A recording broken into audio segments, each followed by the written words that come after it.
están? Bienvenidos, bienvenidos a este webinar. ¿Cómo les va? Muchísimas gracias por su participación, muchísimas gracias por estar ahí. Buenas noches, buenas tardes, buenas noches. Bueno, depende en qué zona horaria estemos, pero eh, agradezco mucho su participación y que estén ahí. Bueno, mi nombre es Darío López, yo los voy a estar acompañando en estas 2 horas. Vamos a hablar un poquito sobre ciencia de datos, un tema que da mucho para hablar, ¿no? 2 horas es muy poquito, pero vamos a tratar de abarcar todos los temas. Así que bueno, ya les voy a ir contando. Ahí, bueno, vamos a pasar. Ahí está, ahí estoy, ingeniero de informática, tuve la suerte de trabajar en varias industrias, hoy por hoy soy coordinador de la carrera de ciencia de datos en educación IT. Pasemos. Ahora sí, vayamos a lo que el itinerario que tenemos para este webinar, qué es lo que vamos a estar, qué es lo que vamos a estar haciendo, ¿no? El paso a paso, digamos. Bueno, como les dije, ciencia de datos abarca un montón de cosas. Vamos a tratar de resolver y de hablar de muchísimos conceptos. Así que vamos a comenzar por el concepto de la inteligencia artificial. Vamos a ver qué es la inteligencia artificial, un poco de contexto, un poco de historia. Van a ver que siempre voy a tratar de dar el mayor contexto posible y también algo de historia como para que eso sirve muchas veces como para, bueno, entender dónde estamos parados y cómo llegamos hasta acá y bueno, para tener también una visibilidad de cómo se sigue con todo esto, ¿no? Bueno, primer punto, inteligencia artificial. Segundo punto, casos de uso. Es decir, ¿en dónde? ¿En dónde? En la vida diaria, en la diaria, ¿en dónde yo veo que se usa? ¿En dónde se aplica la inteligencia artificial y cómo yo lo veo, ¿no? Porque hoy por hoy todos utilizamos inteligencia artificial de una u otra forma, pero bueno, hablar de los casos de uso, de lo cotidiano y también de la industria, ¿no? En dónde se usa inteligencia artificial. Siguiente punto, inteligencia de negocio. Acá nos vamos o nos metemos un poquitito más en el tema del mundo de los negocios, quizás acá es la parte en donde tenemos que meternos un poquito más dentro del día a día de una organización o una empresa para ver qué hacen con sus datos, qué filosofía tienen, cómo los manejan, ¿no? Eso es un poco de lo que habla la inteligencia de negocio. Siguiente punto, herramientas y conocimientos. Y acá ustedes dirán, bueno, esto es un mundo tan amplio y yo tengo que manejar todas esas herramientas y tengo que tener un montón de conocimientos. Bueno, ya vamos a ver que la respuesta es que no, realmente nadie maneja todas las herramientas y realmente esto son muchos campos, son muchas aristas la ciencia de datos y no hay una persona que, bueno, sea un experto en todo. ¿No? Ya les voy a hablar un poquito más sobre eso. Sí hay un montón de herramientas, sí hay un montón de conocimiento, pero la idea es un poco, bueno, ver en cuáles de esas aristas yo me siento más cómodo, yo puedo desplegar mejor mis habilidades, me siento más cómodo básicamente, y ahí sí profundizar, ¿sí? Porque bueno, la verdad es que nadie es experto en todo lo que es tema ciencia de datos, porque es muy amplio, pero bueno, está bueno ver de qué se trata cada cosa, ¿sí? Cuáles son las diferentes perspectivas y después poder profundizar. Bien, siguiente. Y acá seguimos con conceptos, ¿no? Que van a ir apareciendo a lo largo de la explicación. Esto va a ser un poquito más fluido, pero siguiente concepto, Big Data. ¿Qué es Big Data? ¿De dónde sale? ¿Qué es esto del Big Data? ¿Cómo lo manejo? ¿Cómo se aplica? ¿Sí? Digamos, cómo se interpreta? Bueno, vamos a hablar de Big Data. Aparece el concepto del Machine Learning, ¿sí? Otra vez, aprendizaje automático, se está hablando mucho de esto. ¿De qué se trata? Bueno, contarles que las prácticas que están ahí disponibles para ustedes están relacionadas con justamente el aprendizaje automático, con Machine Learning, y ahí tenemos, les digo que tenemos ahí dos desafíos interesantes, digamos, porque hay dos prácticas que son, digamos, están bastante duras, hay que recorrerlas y está bueno. Hay un desafío que está relacionado con, bueno, voy a intentar hablar de lo que es el Machine Learning a partir de un ejemplo más sencillo y repasando, digamos, todas las aristas dentro del Machine Learning, justamente. Siguiente punto es la calidad del dato. Bueno, fíjense que está acá, ¿no? El tema de la calidad del dato. y van a ver por qué es tan importante esto de la calidad del dato. ¿Sí? Bueno, pero vamos por el lado de que, claro, el dato, de ahí surge todo, ¿no? De ahí después se toman decisiones, se sacan conclusiones, entonces se trabaja mucho sobre la calidad del dato, ¿sí? Van a ver que 60, 70, 80% del tiempo en los proyectos están destinados a hacer acciones o tareas que tienen como objetivo mejorar la calidad del dato, así que es muy, muy importante. Siguiente punto, análisis y visualización. Bueno, perfecto. Y acá ya estamos dilucidando algunas de las perspectivas, ¿no?, que tiene la ciencia de datos. Fíjense digamos, estamos hablando acá de análisis y visualización. Decimos, bueno, tenemos que armar un reporte, tenemos que armar una gráfica, tenemos que expresar alguna conclusión, algún número, ¿no? Bueno, vamos a hablar de eso también. Siguiente punto, comunicación efectiva. ¿Por qué comunicación efectiva? Bueno, creo que se escucha, también se escucha mucho este asunto de las habilidades blandas, ¿no? Últimamente, ¿por qué es tan importante esto bueno, de practicar un poquito esas habilidades blandas que están relacionadas con la comunicación, justamente? Vamos a ver por qué, cuál es la razón. Siguiente punto, bueno, ciencia de datos. Y hasta ese momento del webinar, tendríamos ya, digamos, la posibilidad de sí dar una apreciación o decir qué es la ciencia de datos, ¿no? Habiendo hablado de todos los puntos anteriores, ya ahí podríamos decir qué es la ciencia de datos. Siguiente punto, Deep Learning. Y acá, otra vez, como en el punto de Machine Learning, hay otro desafío que está relacionado con ya entender el funcionamiento de uno de los algoritmos quizás más complejos que hay dentro de lo que es el aprendizaje automático, y saber qué es el Deep Learning, ¿no? ¿Cuál es la diferencia entre el Deep Learning y el Machine Learning? Aprendizaje profundo, pero profundo en que, bueno, ya vamos a ver de qué se trata el Deep Learning. Siguiente punto, y último, perfiles en la ciencia de datos, ¿sí? Y esto es lo que les comentaba recién, que acá no hay una persona que se dedique a todo, digamos, uno se especializa, uno se perfila básicamente, uno va viendo en dónde se siente más cómodo, y bueno, es ahí donde sí se puede profundizar y ver qué herramienta te conviene aprender, con qué herramienta te conviene utilizar, ¿sí? Bueno, este es un poco el itinerario que tenemos. ¿Bien? Así que, bueno, de nuevo, muchas gracias para los que se estén sumando recién, muchas gracias por participar, y comenzamos con este webinar. Como dijimos, primer punto, inteligencia artificial. ¿Qué es la inteligencia artificial?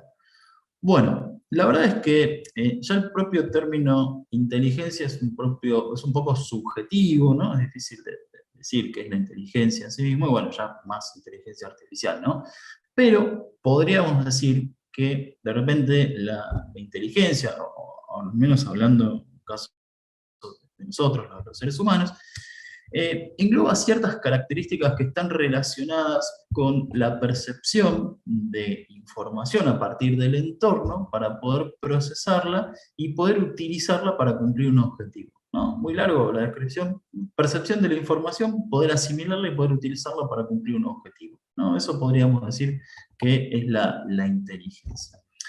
La inteligencia, digamos que, o bien la inteligencia artificial, vieron que en ingeniería uno trata de, los ingenieros normalmente tratamos de copiar a la naturaleza para poder generar cosas, ¿no? Bueno, en este caso la inteligencia artificial no es ni más ni menos que tratar de simular esas habilidades que tenemos las personas para poder simular un comportamiento, ¿sí? Es decir, bueno, según la informática, es una disciplina que lo que hace es generar entidades que sean capaces de realizar tareas semejantes a las capacidades humanas, ¿sí? Eso es un poco la inteligencia artificial.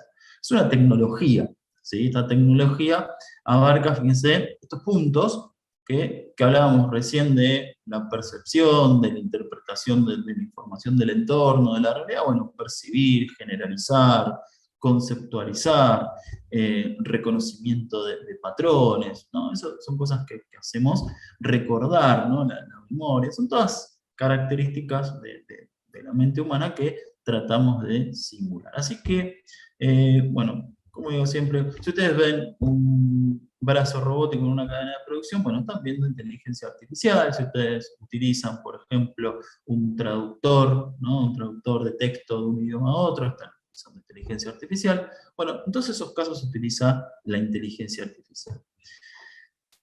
Pero la inteligencia artificial entonces es una tecnología. Nosotros hoy estamos aquí en parte, ¿no? Ustedes, estamos aquí reunidos en parte porque, bueno, justamente es una tecnología que es muy importante, ¿no? Y un poco, si me abstraigo un poquito, hablo de la tecnología, pero no solamente de la inteligencia artificial, sino de la tecnología en general, y recalco este punto respecto a ¿cómo mido qué tan importante es una tecnología? ¿No? Yo quiero saber, bueno, bien, la inteligencia artificial, yo digo que es una tecnología que impacta un montón en la sociedad, pero ¿cómo se mide eso? ¿Cómo es que, porque vieron que hay muchas tecnologías y no todas las tecnologías impactan, o cada una impacta en distintas medidas? Eh, Podemos decir que una tecnología, ¿sí? Relevante, realmente relevante, cuando puede alterar la forma de vida, ¿no? Digamos, que tenemos. Y esto, si yo me remonto, como para fundamentar este concepto, me remonto un poco a la historia, podríamos decir y hablar de todas las tecnologías que se fueron dando, ¿sí? O que fue, digamos, ideando la humanidad, y dieron lugar a la civilización tal y como la conocemos hoy, ¿sí? Y van a ver que todos estos puntos después esto va a cerrar y van a ver que es muy importante cada uno de estos temas. Bueno, primera tecnología. Hace 50.000 años atrás. Fíjense, esto es una línea de tiempo también. El punto es una línea de tiempo. Me voy 50.000 años atrás, aparece el arte rupestre. ¿Por qué tan importante? Porque, bueno, acá ya las ideas, de alguna manera, podían ser transferidas entre los individuos, ¿no? Digo, de alguna manera. Bueno, es a través del arte rupestre. Siguiente, un poquito más cerca del tiempo, 10.000 años, aparece la agricultura, ¿no? Esto nos hace dejar de movernos de un lugar a otro, establecernos en un territorio, y, bueno, empezar a sembrar y demás. Esto otra vez cambió un montón digamos, lo que era como el día a día, ¿no? La vida, porque esta es la idea, ¿no? Una tecnología que cambia radicalmente la vida de las personas, de los seres humanos. Bueno, seguimos. 2.000 años atrás, aparece que el papel, claro, bueno, ya no está, tenemos que picar la piedra, el papel. Y fíjense que estos puntos son muy importantes porque nos permiten, digamos, acá empezamos a transmitir el conocimiento, ¿sí? Es importantísimo transmitir el conocimiento. Un poquito más acá en el tiempo, 600 años, aparece la imprenta. Y fíjense la importancia de la imprenta. Claro, acá, hasta acá no existían libros, ¿no? Bueno, claro, obviamente, pero imagínense un mundo sin libros, sin la posibilidad, sin que ustedes tengan la posibilidad de acceder a información, ¿no? Porque hoy para nosotros es cotidiano, es normal, quiero saber algo, bueno, voy a Google, al buscador, bueno, busco, en 5 minutos ya tengo más o menos una noción. Ni que hablar de que hay un montón de información y material y libros, y hoy tenemos acceso a información, pero imagínense un mundo sin información, ¿no? ¿Qué hubiera sido de mentes como la de Newton, como la de Einstein, como la de Tesla, si no hubieran tenido acceso a libros, ¿no? Qué importante todo esto.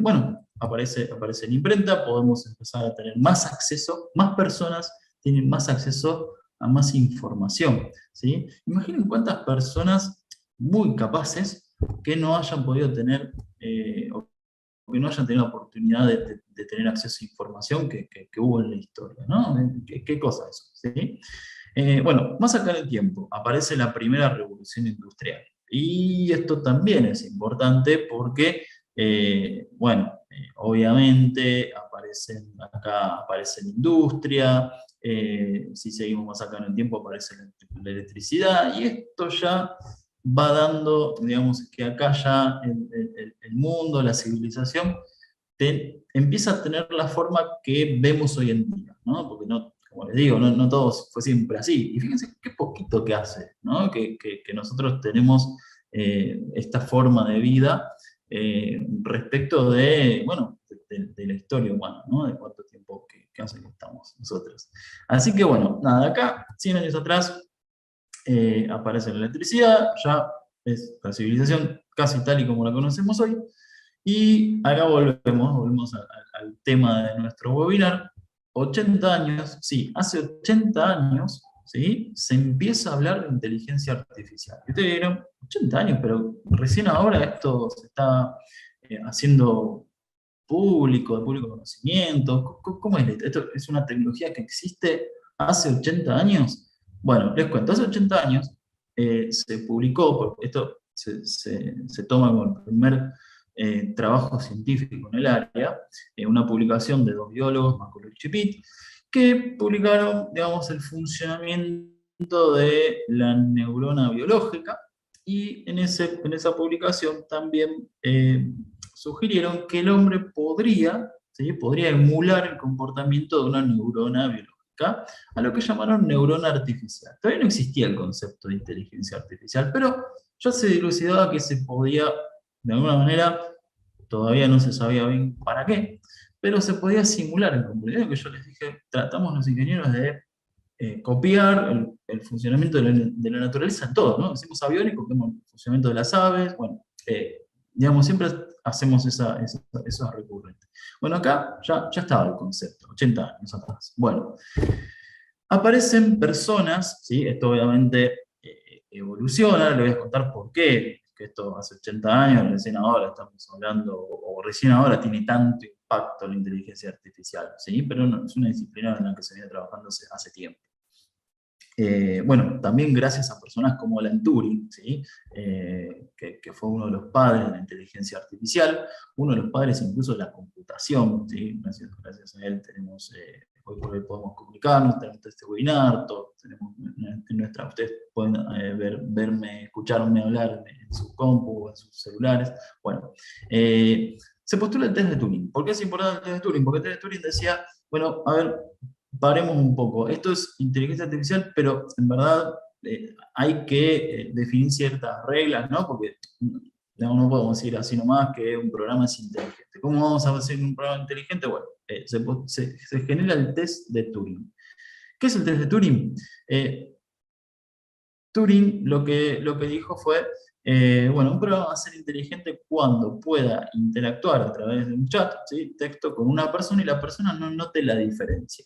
¿Ustedes pueden hacer eso? ¿Se puede hacer eso ahora? ¿Creen que hoy por hoy el test de Turing se ha superado con estas tecnologías, las últimas tecnologías bueno, eh, digamos, basadas en GPT, en el modelo GPT, en el modelo de lenguaje?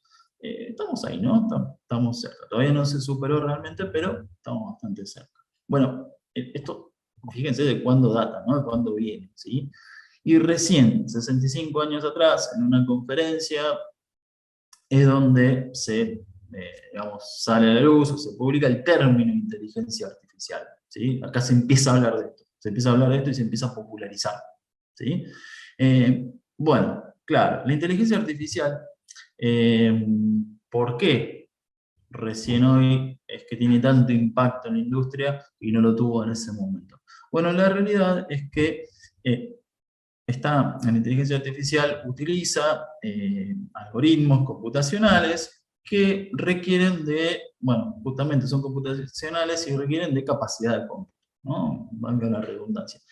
Y claro, las computadoras tampoco siempre fueron como son hoy, ¿no? Las primeras computadoras, digamos, trabajaban conceptualmente de una manera similar, no cambió el diseño de una CPU, de lo que es la unidad aritmética lógica, el procesador en sí, basado en el autómato finito, una máquina de Turing, justamente. Eso no cambió el concepto, pero lo que sí cambió es, digamos, la electrónica, ¿sí? En su momento, cuando las primeras computadoras eran muy grandes, ¿sí? Eran muy aparatosas, consumían mucha energía, eran muy lentas, ¿sí? Eran muy difíciles de programar y de manipular. Bueno, obviamente eso fue evolucionando con el tiempo, fue cambiando y especialmente cambió muchísimo cuando aparece un componente electrónico que hoy por hoy, bueno, es muy común, que se llama transistor. El transistor hizo que pasemos, es muy importante en la electrónica porque hizo que pasemos de la válvula de vacío a un componente electrónico. Esto no voy a entrar en el detalle de la electrónica, pero acá es donde pudimos hacer que las computadoras sean más chiquitas, que sean más rápidas y que consuman menos energía. Y les hablo de todo esto porque acá es donde empieza a evolucionar la capacidad computacional. ¿Sí? Realmente empiezan a evolucionar la capacidad computacional. A partir de acá, las computadoras, ¿sí? Eran cada vez más potentes, ¿sí? Cada vez, ¿qué significa que sean cada vez más potentes? Y que puedan hacer más operaciones en el mismo lapso de tiempo, consumiendo, bueno, la misma o menos energía, y que además sean cada vez más chiquitas, ¿sí? Eso es un poco la idea. Hoy por hoy, ustedes tenemos una computadora, en cualquier dispositivo tenemos una computadora como tal, ¿no? Hoy por hoy es muy común, pero bueno, no fue siempre así. Bien, aparece hace más o menos unos 25 años, aparece el perceptrón. ¿Esto qué es el perceptrón? Bueno, sí, es la implementación de aquella neurona artificial, ¿sí? Acá empieza la idea del algoritmo de las redes neuronales, ¿sí? El perceptrón es una única unidad neural, ya ahora después en un ratito vamos a profundizar en esto, pero acá empieza la posibilidad de esa implementación, ¿sí? Realmente su uso, y vamos a ver por qué es que necesita tanto capacidad de cómputo, porque vamos a tratar de entender cómo es el funcionamiento. Bueno, ¿y qué sucede también hace, más o menos, lo estoy hablando en el 2000, ¿no? Ustedes vieron que, claro, yo les dije, la inteligencia artificial aparece hace 80 años, se popularizó en un momento, pero después vivió como una especie de estancamiento porque necesitaba que la computación avance, ¿sí? Avance un poco más para poder desplegar o desarrollar esos algoritmos tan interesantes. Más o menos en el año 2000 sucedió un hecho bastante interesante que fue, se había diseñado un juego, ¿no? Un juego de ajedrez, y este juego de ajedrez pudo ganarle una persona, ¿sí? Este juego de ajedrez se llamó Deep Blue, y le ganó el campeón mundial, nada más ni nada menos que el campeón mundial de ajedrez en ese momento, Garry Kasparov, ¿sí? Esto fue un hito, ¿sí? Esto marcó un hito. Acá la inteligencia artificial empieza, en este más o menos, alrededor de este año, empieza, no particularmente por este hecho, pero fue un hecho bastante notorio, pero empieza a cobrar cada vez más popularidad, ¿sí? Esto se sigue dando, ¿no? En otros juegos, en otros campos, la inteligencia artificial empieza a tener más renombre. Surge también el Machine Learning, el aprendizaje automático. Y ahora les voy a contar por qué se diferencia, o en qué se diferencia, cuál es la diferencia entre la inteligencia artificial y el aprendizaje automático. ¿Sí? Pero surge también el Machine Learning con la idea de, bueno, a partir de los datos con los que se cuenta, poder empezar a elaborar modelos, o poder, por ejemplo, ¿qué se quiere hacer en Machine Learning? Bueno, se quiere predecir cosas, se quiere segmentar cosas, ¿sí? Clasificar, uno quiere clasificar, predecir, bueno, eso es más o menos las tareas que se quieren hacer en base a los datos, ¿no? Y bueno, cuestiones que llegamos a lo que es el mundo hoy por hoy, un mundo completamente globalizado, en donde cualquier dispositivo se puede conectar a Internet, otro componente importantísimo, ¿no? de todo esto que hizo posible, digamos, que todo esto sea, porque yo estoy hablando del principio, les estoy hablando de acceso a la información, y justamente nosotros tenemos un boom de acceso a la información también gracias a Internet, ¿sí? Entonces, mundo globalizado, todas estas son tecnologías que sí cambiaron, digamos, en cada momento, realmente cambiaron la vida de las personas, ¿sí? Entonces, decimos que una tecnología es relevante en la medida en que altera un sistema productivo. Bien, hasta acá entonces pudimos decir, bueno, la inteligencia artificial es una tecnología relevante. ¿Cómo fue alterando ese sistema productivo? Bueno, hablemos de los casos de uso entonces, ¿sí? ¿Qué casos de uso? Bueno, ustedes los conocerán, ¿no? En la vida diaria tenemos, por ejemplo, utilizamos aplicaciones para traducir texto de un idioma a otro, incluso hoy por hoy, vieron en estas aplicaciones como digamos, aplicaciones donde se pueden hacer meet o calls, reuniones en línea, digamos, te puede incluso traducir lo que hablan otras personas, te pone un subtítulo, bueno, todo eso, atrás de todo eso hay algoritmos de inteligencia artificial. Fíjense que acá se ve en esta imagen, se ve, por ejemplo, esto es algo que se ve mucho y también, pues esta imagen de acá no es una imagen quemada, ¿vieron que antes se quemaban las imágenes y aparecía roja? No, es una imagen que, digamos, es un algoritmo que detecta que ahí hay un elefante africano, y te dice incluso qué parte de la imagen hace que el algoritmo llegue a esa conclusión, ¿no? Eso es también reconocimiento de imágenes. Hoy por hoy esto está muy presente, ¿sí? Incluso, digamos, en muchos aspectos, en la industria, en la medicina. Predicción bursátil, ¿sí? Esto que les decía recién, Machine Learning, ¿qué se quiere hacer? Bueno, clasificar, predecir, bueno, intentamos predecir continuamente, ¿no? Algoritmos y modelos para hacer las predicciones de, por ejemplo, los precios y las acciones y demás.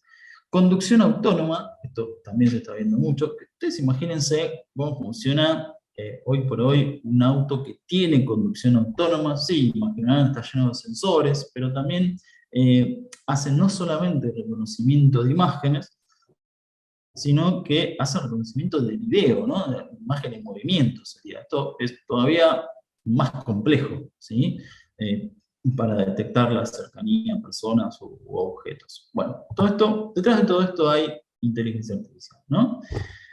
Prevención de fraude, fíjense que son todas cosas quizás distintas, ¿no? Los casos son muy diferentes. Prevención de fraude, ¿qué es esto? Y bueno, imaginen que uno tiene una tarjeta de crédito, de repente pierdo mi tarjeta de crédito y después aparece una compra bueno, una compra obviamente por una tarjeta.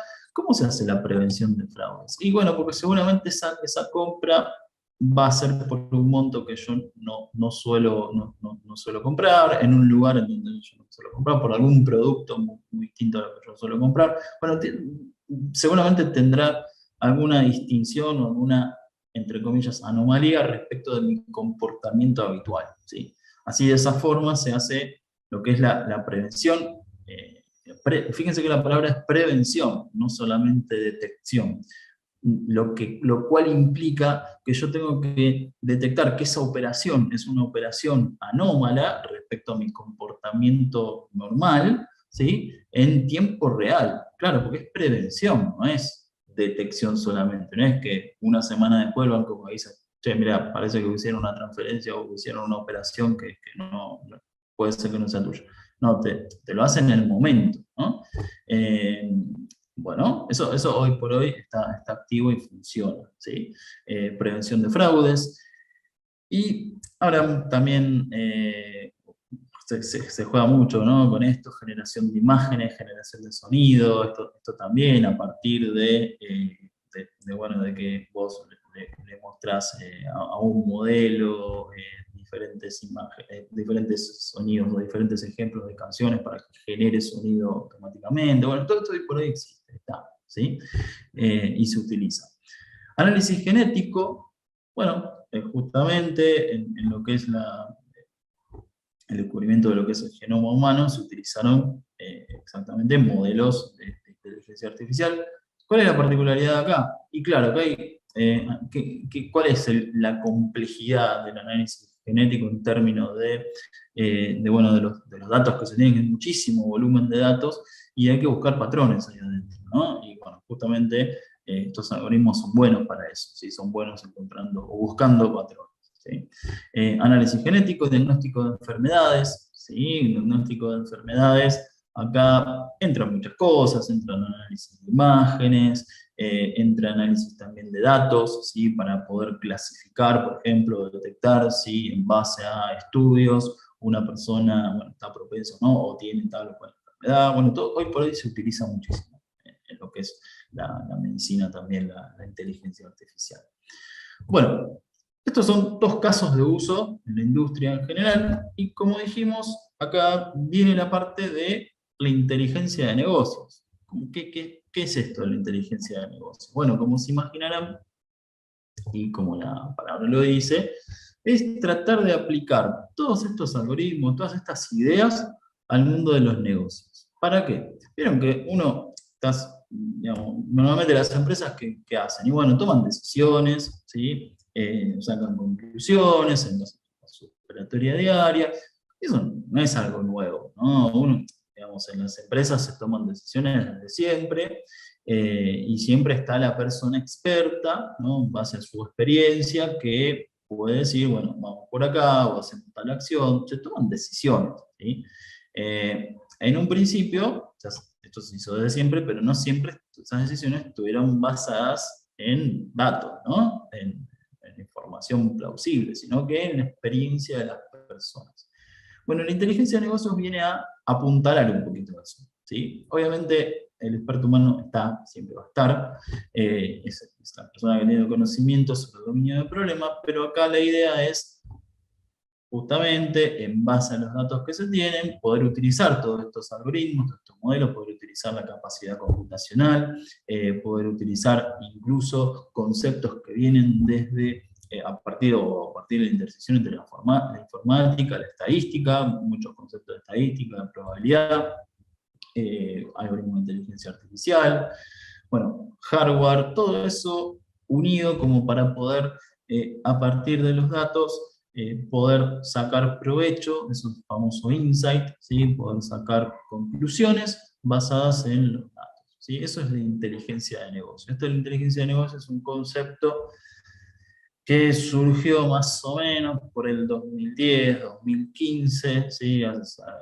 Quizás lo encuentren como BI también, Inteligencia Business Intelligence, ¿no? En inglés, pero más o menos surge en ese momento, ¿sí? Donde las empresas, y esto es importante porque acá las empresas o las organizaciones empiezan a experimentar un cambio de filosofía respecto a, bueno, bien, tomamos decisiones, eso lo hacemos desde siempre, pero esta vez podemos empezar a tomar decisiones basadas en los datos. ¿Y cómo hacemos? ¿Qué herramientas tenemos? Bueno, inteligencia artificial, computación, estadística, bueno, ahí empieza un poco la cosa, ¿sí? Eso es la inteligencia de negocios. Bueno, acá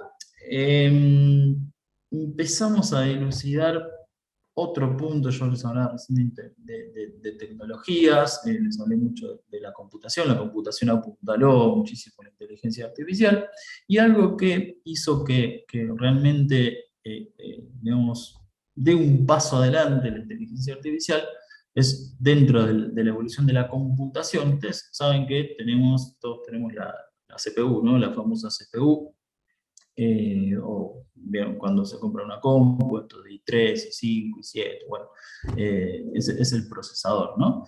Y vieron que, por ejemplo, para lo que es la renderización de imágenes, por ejemplo, en lo que es, como es producción de multimedia o juegos, en la industria de los juegos, se utiliza la placa de video, esa famosa placa de video, se le agrega a la computadora, ¿no? Porque le hace a la computadora más potente la placa de video. ¿Qué es la placa de video? La placa de video es el que tenemos ahí a nuestra derecha, es la GPU, ¿sí? ¿Y por qué es tan importante? Porque la GPU es algo que en la industria salió más o menos por el 2006, 2005.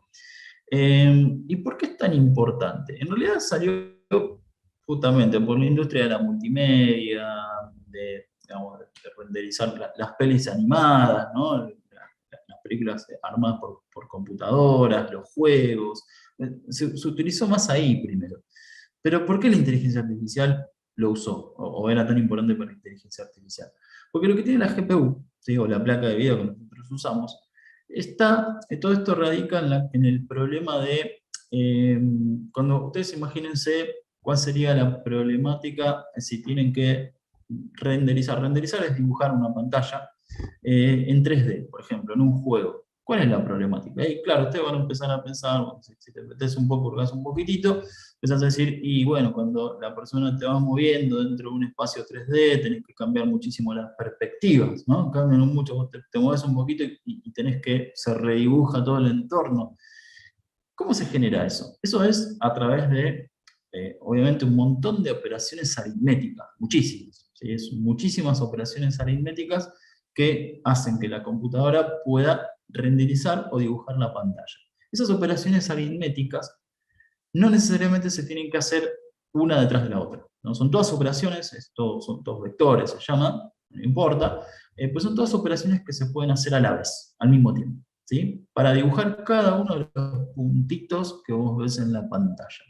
¿Sí? Cada uno de los puntitos, el color y la ubicación y todo, digamos, salen a partir de esas operaciones aritméticas, que se pueden hacer todas al mismo tiempo.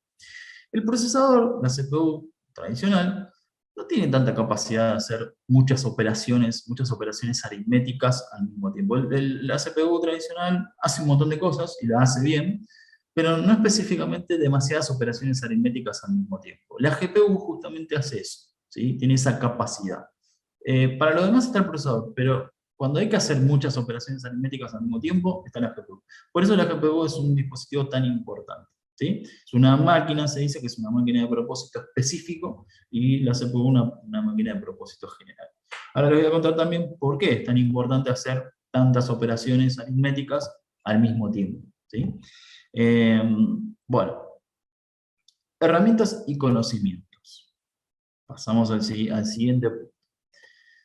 Y acá viene la parte de, bien, les hablé de una organización, les hablé de que hubo un cambio de filosofía, en donde las empresas empezaron a decir, bueno, bien, tenemos los datos, podemos siempre, tomamos decisiones, pero esta vez podemos tomar decisiones basadas en los datos, o esas conclusiones que tengan un fundamento basado en los datos. Bueno, ¿cómo es la cosa? ¿Qué es lo que sucede detrás de cualquier organización para yo poder decir, bueno, a partir de este dato llego a este conocimiento, digamos, cuando uno, podemos llamar a eso conocimiento, cuando uno toma una decisión fundamentada, bueno, obtiene, pues, porque obtuvo un conocimiento y le permitió tomar esa decisión. Bueno, pero ¿cómo es todo ese caminito?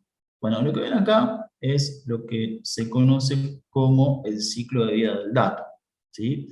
Y fíjense que acá empiezan las complicaciones en todo esto, ¿no? Acá empieza, bueno, pero no es tan sencillo, más o menos, ¿sí? Esto es cuestión de ir por partes, ¿sí? ¿Qué pasa? ¿Cuál es el ciclo de vida del dato? Bueno, todo empieza, ¿dónde? ¿Dónde empieza el dato? ¿No? Y bueno, cuando la persona lo genera, ¿no? Tenemos el cliente, el usuario, el operador, todos ellos generan datos. Imagínense un negocio normal, en la diaria de un negocio, se generan residuos, se generan ventas, se generan operaciones, bueno, un montón de cosas suceden. Pero eso lo hacen las personas, ¿no? Las personas que llevan adelante ese negocio.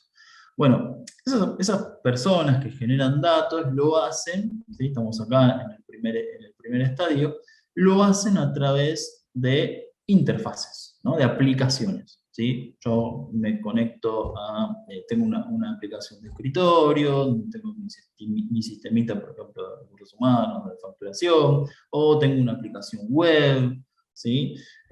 Bueno, hoy por hoy hay mucha aplicación web, aplicación de escritorio, hay muchas maneras de ingresar, autenticarse, ingresar datos y trabajar, ¿no? Básicamente esa es la idea.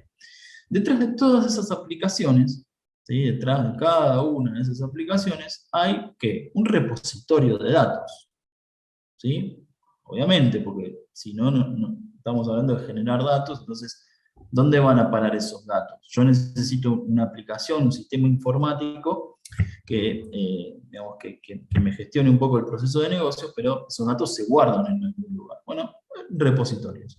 Llamamos a esos repositorios, en principio, bases de datos relacionadas, fíjense el tamborcito.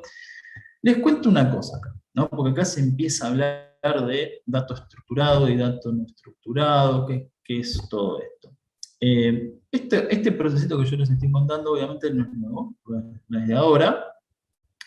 Esto empieza en la década del 70, del 80, con lenguajes de programación de ese momento, ¿no? Tipo COBOL o Fortran. Los lenguajes de programación porque ya empezábamos a diseñar sistemas informáticos que podían automatizar los procesos de negocio, ¿sí? Gran cosa eso, porque pasamos del papel y lápiz, de los libros, literalmente los libros contables, que había que llevar toda la cosa, a un sistema informático. lo cual hacía que los procesos de negocio se agilicen, se puedan hacer más rápido, ¿sí? Puedas buscar cosas más rápido, por ejemplo, ¿no? Puedas hacer más rápido todo, básicamente. Bueno, es ahí la cuestión. Y la primera concepción de cuando uno dice, bueno, ¿cómo almaceno mi información? Fue a través de lo que conocemos como un modelo de entidad-relación, ¿sí? Un modelo de datos estructurados a través de un formato tabular, ¿sí? Es decir, tablas que tienen sus campos y tienen sus registros, o abordando cada uno de los registros. Entonces es un formato tabular. Y es la primera concepción de almacenar información, de almacenar datos, ¿sí? Un modelo de datos. Eso es lo que se llama un modelo relacional, es dato estructurado. Estructurado en el sentido de estructurado tabularmente, ¿sí? Para que eso después con el tiempo, más o menos de cada 80 a los 90, empiezan o se diseñan los motores de base de datos, los famosos SQL, bueno, pero siempre era bases de datos relacionales, datos estructurados, ¿sí? Con el tiempo, bueno, obviamente fue evolucionando todo, ahí también aparece Internet, aparece IoT. ¿IoT qué es? Internet de las cosas. ¿Qué es eso, Internet de las cosas? Y que cualquier dispositivo realmente, literalmente hoy por hoy, la verdad que cualquier dispositivo puede conectarse a una red y puede enviar y recibir información, ¿no? Te compras un televisor, lo puedo hacer, te compras una heladera, lo puedo hacer. Bueno, cualquier dispositivo puede conectarse a una red y enviar y recibir información. Eso es Internet de las cosas, IoT, ¿sí? Lo cual significa que ya no solamente las personas generan datos, sino que también los dispositivos. Ojo, ¿no? Porque hay muchos sensores, ¿está bien la distinción? Empezamos a generar datos ya desde otras fuentes. Lo cual me lleva a que ya no todos los datos que se generan y que se utilizan tienen una estructura tabular. Y sobre todo cuando hablamos de multimedia, ¿en multimedia qué es? Menciono mucho multimedia. Y cuando hablas de imágenes, de videos, de texto, bueno, sonido, texto en bruto, ¿no? Sonido, todo eso es multimedia, ¿no? Multiformas de expresar información, básicamente. Claro, todo eso lo da Internet. Por eso acá aparece abajo de todo una carpetita y no un tamborcito, que el tamborcito aparece una base de datos relacional. La carpetita hace referencia a datos que no está estructurado para que se guarde en una base de datos relacional, sino que tiene otra estructura. Eso es lo que se llama datos no estructurados. No es que no tenga estructura, sino que tiene estructura particular, ¿sí? Muy especial, como puede ser una imagen, un texto, ¿sí? Sonido, todo eso tiene una estructura particular. Bueno, llegamos hasta acá, diversas fuentes de datos. Importante mencionar que, imagínense esto dentro de una organización, ¿no? En una organización pasa esto, hay diversas fuentes de datos realmente, porque hasta acá, hasta esta parte, funciona el negocio, ¿no? Hasta acá el negocio funciona, hasta esta primera parte. ¿Qué quiero decir con que el negocio funciona? Y que, imagínense un banco, ¿no? Imagínense que el banco tiene un montón de aplicaciones, ¿sí? Vos podés entrar a tu cuenta bancaria a través del celular, podés entrar a través del home banking, de una aplicación web, vas a la oficina comercial y te atiende alguien que a su vez tiene su sistema ahí, que puede buscar tu información. Es decir, un banco maneja muchísimas aplicaciones informáticas, por ende, también tiene muchas bases de datos, ¿sí? Esto es muy común. Hay muchas bases de datos en una organización que se ocupan de distintos aspectos del negocio, ¿no? Por ejemplo, puede ser, qué sé yo, la parte de los proveedores, la parte de los deudores, la parte, bueno, un montón, ¿no? Un montón de todos los aspectos que puede llegar a tener en el caso de un banco, ¿no? Por ejemplo. Y esto pasa en todas las organizaciones de esta misma manera. No hay una única base de datos que utilice la organización para trabajar en su día a día. Es poco común, ni menos hoy por hoy. Entonces, ¿qué pasa con este esquema? ¿Sí? Porque acá dije, bueno, hasta acá el negocio funciona. El negocio para funcionar, para la operatoria diaria, ya está bien hasta la primera mitad. Pero ¿qué pasa cuando, por ejemplo, ustedes imagínense que están dentro de un banco y viene alguien y esto les cuento que era así hace 15, 20 años, así uno trabajaba en sistemas, no existía la parte de BI, no existía nada, todavía no se hablaba de inteligencia de negocios, pero sí empezaba a que las personas dentro de la organización empezaron a tener la necesidad de, bueno, vamos a tomar decisiones basadas en datos. Entonces, ¿qué le pedimos datos? Y vamos a lo pedimos a la gente del sistema. Bueno, vamos, pedimos un listado, por ejemplo, o un reporte. Bueno, viene alguien de comercial y te dice, che, mirá, necesito un reporte de estado de deuda de los clientes. Bueno, bárbaro. ¿Y eso cómo, dónde lo voy a buscar? Y podés ir a buscar, una parte está en el sistema que, el ERP es el sistema de la operación diaria del negocio, es decir, la factura, los recibos. Otra parte está en el CRM, que es el sistema de la relación, de la administración de la relación con el cliente, es decir, todos los tickets, todas las quejas, bueno, todos los movimientos que tuvo el cliente. Bueno, imagínense que vos para ir a buscar o hacer un reporte o traer una información, tenés que ir a distintas fuentes de datos, ¿sí? Y no es tan fácil eso. No es decir, bueno, sería más fácil si yo tengo una sola fuente de datos y voy a una consulta a la misma fuente de datos, pero no es el caso. ¿Sí? Yo tengo que ir a buscar o armar esa información a partir de distintas fuentes de datos. Y si eso es muy recurrente, se hace una tarea bastante pesada, ¿sí? Y poco administrable, ¿no? Porque al principio, sí, íbamos, sacábamos, pero en un momento dijimos, bueno, ya estamos complicados y tenemos que organizar esto, ¿sí? No se puede trabajar, no se puede ir a buscar la información a partir de múltiples fuentes de datos, digamos, de una sola vez. Entonces hay que hacer algo. Y ahí es donde se diseña o se piensa en el proceso de ETL. ¿Qué es ETL? Bueno, extracción, transformación y carga. ¿Transformación y carga de qué? Bueno, extracción obviamente de las distintas fuentes. Acá lo que pensamos, la idea del ETL es transformar todo ese dato que está en distintas fuentes, ¿sí? Traérmelo a una única fuente de datos, es decir, a una única base de datos. Ahí surge la idea del Data Warehouse.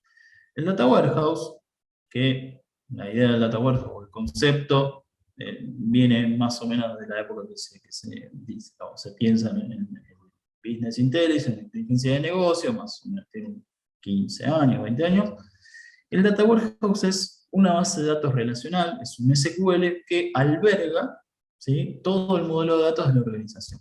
¿Está bien? Es decir, yo ahora, acá en el Data Warehouse, a partir de un proceso de transformación que podía ser más o menos complejo, ¿sí?, porque no es todo lineal acá, hay que hacer algunas tareas de, incluso acá empieza la limpieza, acá es donde empieza a importar mucho la limpieza de la calidad del dato, ¿sí? ¿Qué significa calidad del dato? Y que capaz que a veces imaginen que en este reporte de deuda del cliente la persona te pide datos filiatorios y resulta que cuando la gente de atención al cliente, cuando lo carga, no te carga todos los datos completos, o a veces los clientes están en duplicado, pasan esas cosas, ¿no? Y todo eso va en detrimento de la calidad del dato. Bien, no importa. La cuestión es que en este proceso, bueno, acá empieza a verse esto de tengo que hacer un análisis preliminar, tengo que normalizar, tengo que limpiar. Cuestión importante, este proceso, ¿lo tengo que hacer una sola vez? No, porque yo hago todo este proceso, que hago que los datos viajen de acá hasta acá, pero mañana, cuando siguieron trabajando las personas, los datos se almacenan acá originalmente, ¿no? El negocio funciona acá, está en la parte izquierda de nuestra pantalla, digamos, acá va, funciona todo bien. Cuando yo este TL lo tengo que hacer N veces, todo el tiempo lo tengo que hacer.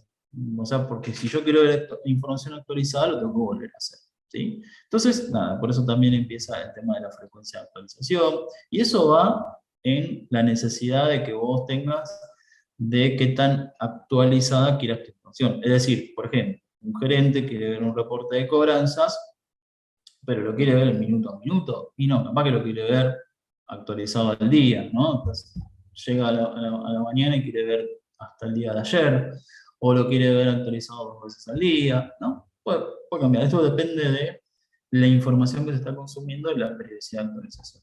Bueno, cuestión que aparece el concepto de Data Warehouse.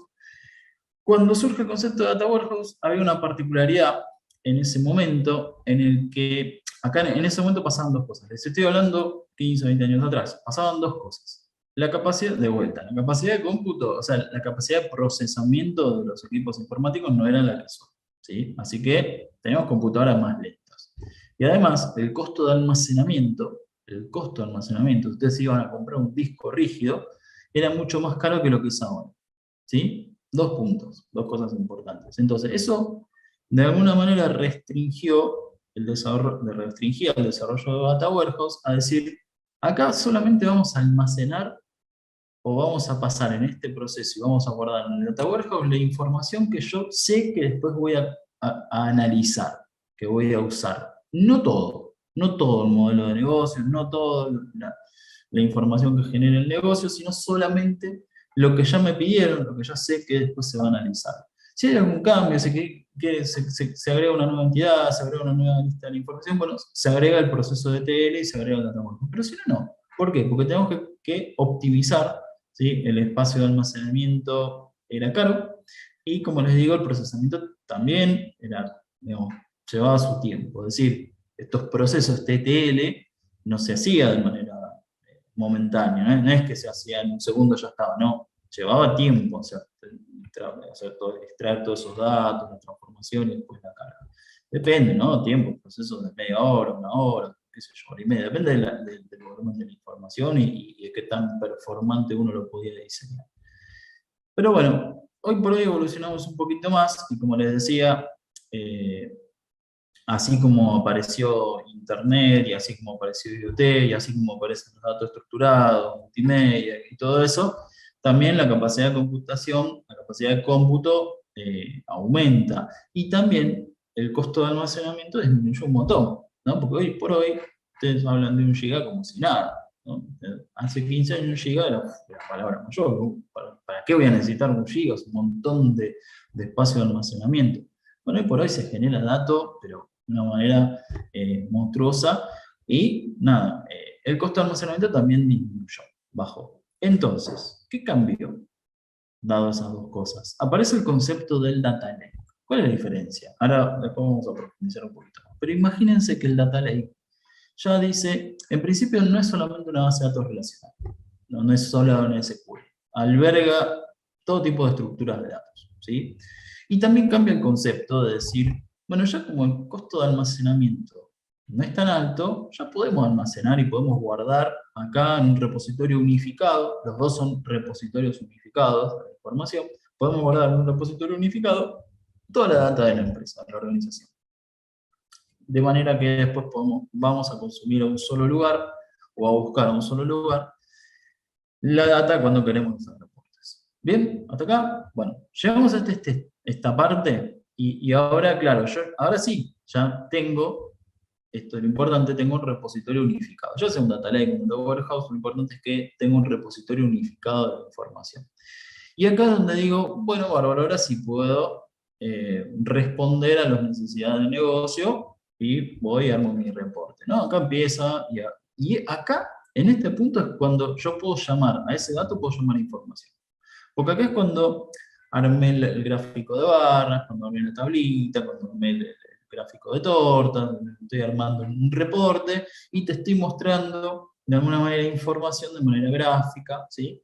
Como para que, es importante, ya vamos a hablar de eso también, información de manera gráfica es importante porque, bueno, las personas interpretan mucho más rápido esa información. En este momento, cuando llegamos acá, hace también cuando se empieza a dar este concepto de inteligencia de negocios y de BI, es cuando empiezan a diseñarse también, porque, ¿vieron hasta acá? Todo esto, todas estas partes, son tareas bastante diferentes, ¿no? Una cosa es almacenar, otra cosa es procesar la información, otra cosa es mostrarla, por ende, son herramientas diferentes, ¿sí? Un SQL está diseñado para almacenar la información. Un lenguaje de programación puede estar diseñado para procesar ese dato, ¿sí? Y una aplicación de BI, como se dice ahí, llamémosle Tableau o BI, está diseñado para mostrar esa información. Así que hay distintas tareas diferentes, hay herramientas diferentes que están diseñadas para cosas diferentes, ¿sí? Y las herramientas de BI son las que están más nuevas. Primero están los lenguajes de programación, bueno, primero de surgir, después SQL, ¿sí? o bases de datos, y después aparecen las herramientas de BI, ¿sí? También aparecen después los motores no SQL, las bases de datos no estructuradas, ¿sí? Pero bueno, esa también es otra historia. Cuestión que yo ya llegué hasta acá, y acá tengo la información, esa información tan útil para después poder tomar decisiones, ¿sí? Para poder después fundamentar las decisiones que se hacen en la compañía, y llegamos al conocimiento, ¿sí? Todo este es el ciclo de vida del dato. Bien, y esto sucede en cualquier organización en mayor o menor medida y con el uso de distintas herramientas, ¿sí? Bueno, entonces, me queda, como para resumir, me queda esta escalerita, ¿no? Como para decir, bueno, fíjense cómo vamos desde los datos al conocimiento, ¿no? Primero hay distintas etapas, y noten que en cada una de estas etapas, ¿sí? Hay una etapa de almacenamiento, una etapa de procesamiento y transformación, ¿sí? Noten que en cada una de estas etapas, como les decía, lo importante de esta gráfica es que intervienen capacidades y herramientas diferentes, ¿sí? ¿Está bien? Cada una de estas etapas, cada uno de estos escalones, intervienen herramientas distintas. ¿Está bien? Se usan herramientas diferentes para cada una de estas etapas. ¿Bien? Entonces, ¿qué herramientas del ciclo de vida del dato tenemos? Y bueno, acá aparecen las más comunes, o quizás las más conocidas, ¿no? Podemos decir, fíjense, no sé, si hablamos de almacenamiento, y podemos hablar de motores SQL, como por ejemplo SQL Server, MySQL, Hadoop, ¿no? que es una herramienta de Big Data, MongoDB, que es una herramienta, un motor de base de datos no SQL. Podemos hablar, si empezamos a hablar de ella, nos vamos un poquito más, no solamente almacenamiento, y empezamos a hablar de procesar datos, y podemos hablar también de ya lenguajes como Python, como R, Apache Spark. El Excel aparece por acá. ¿Cómo se usa el Excel, no? Es una herramienta que se usa muchísimo. Se usa, y esto no quiere decir que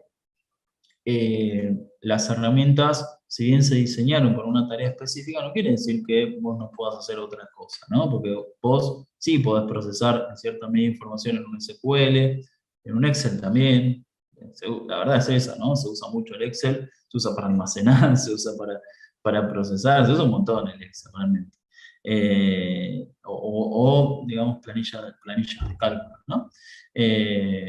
Bueno, después viene la parte de visualización. Y acá otra vez, vos podés usar un lenguaje de programación como R o Python para visualizar, pero hay herramientas específicas, hay herramientas específicas para eso, como ClickView, Power BI, Tableau, que son unas herramientas de BI, ¿no? Se le dice herramientas de BI, herramientas de visualización.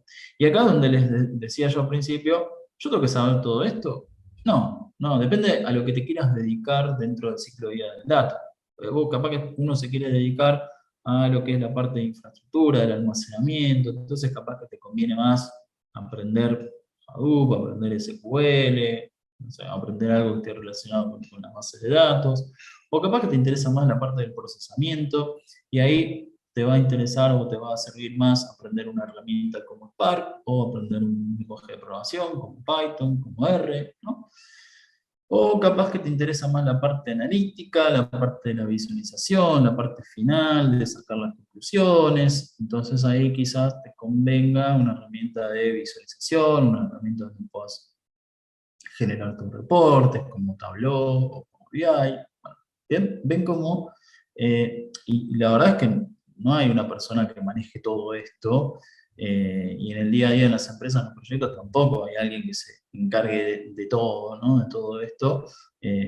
Uno se va especializando dependiendo de, bueno, de la tarea que se sienta más cómodo al hacer, ¿sí? Esa es un poco la idea. Bueno, y acá un poco repasando y para afianzar estos dos conceptos de los que hablamos, Data Warehouse y Data Lake, ¿sí? Ambos son repositorios unificados, nada más que el Data Warehouse, como les dije, está orientado a la optimización, es decir, se trataba de almacenar allí solamente la información que se iba después a analizar, ¿sí? Y era obviamente una base de datos. Si uno dice Data Warehouse, es un SQL, es un motor de base de datos SQL. Si uno habla de un data lake, es un repositorio unificado, sí, pero es de datos estructurados y no estructurados. El data lake no es una única herramienta, ¿sí? Son varias herramientas. ¿Sí? No digo data lake y no es una sola herramienta como es el data warehouse, sino que son varias, ¿sí? Justamente para poder soportar dato estructurado, dato no estructurado, almacenamiento a gran escala, procesamiento de datos, de cargas de trabajo, ahora vamos a hablar que es Big Data, que es Machine Learning justamente. Bueno, para eso está el Data Lake, ¿sí? Y vemos acá dos procesos bastante diferenciados, ¿sí? Uno es el Data Warehouse, a partir de bases de datos relacionales, y el otro es el Data Lake, a partir de N fuentes de datos, ¿sí?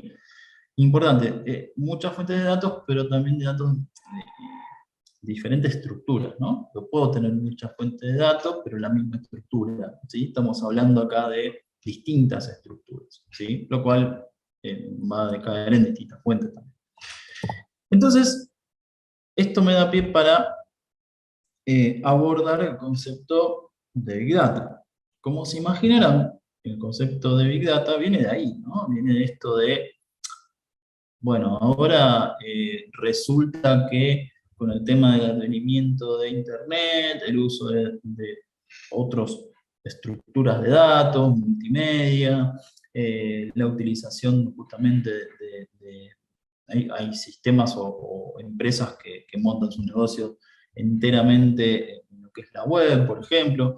Bueno, a partir de todo esto, surge la necesidad de, bueno, tratar de gestionar todo este gran volumen de datos, ¿sí? Aparecen las tres B de Big Data. Ya, hablamos de datos complejos. Claro, ¿el dato complejo cómo se compone? Hablamos de las tres B de Big Data, ¿sí? Lo primero es el volumen. El volumen de datos, que es impresionante respecto a lo que se vivía o pasaba hace una década o dos, ¿sí? El volumen de datos. Después, la variedad de estructuras, como les decía, la variedad de estructuras del dato, ¿sí? Ya no es solamente base de datos relacionales, sino que es dato estructurado y dato no estructurado, ¿sí? Esa es la segunda B, volumen, variedad, y la tercera B es la velocidad de generación, ¿sí? Es decir, ustedes párense en un lapso de tiempo, en una organización cualquiera, un minuto de tiempo, ¿cuántos datos genera? ¿Cuántos datos genera esa organización? ¿Cuántos datos genera un banco? ¿Cuántos datos genera un sitio web? ¿Cuántos datos genera en un minuto de tiempo? ¿Sí? Se genera mucha más información que lo que se generaba antes, ¿no? Sabemos, se genera mucho más datos que lo que se generaba antes, ¿sí? Entonces hay que gestionarlo, ¿está bien? En la velocidad de generación del dato. Obviamente que todo esto es gracias a la capacidad computacional y todo eso, internet y todo eso, lo cual está bien, pero hay que gestionarlo, hay que canalizarlo, ¿sí?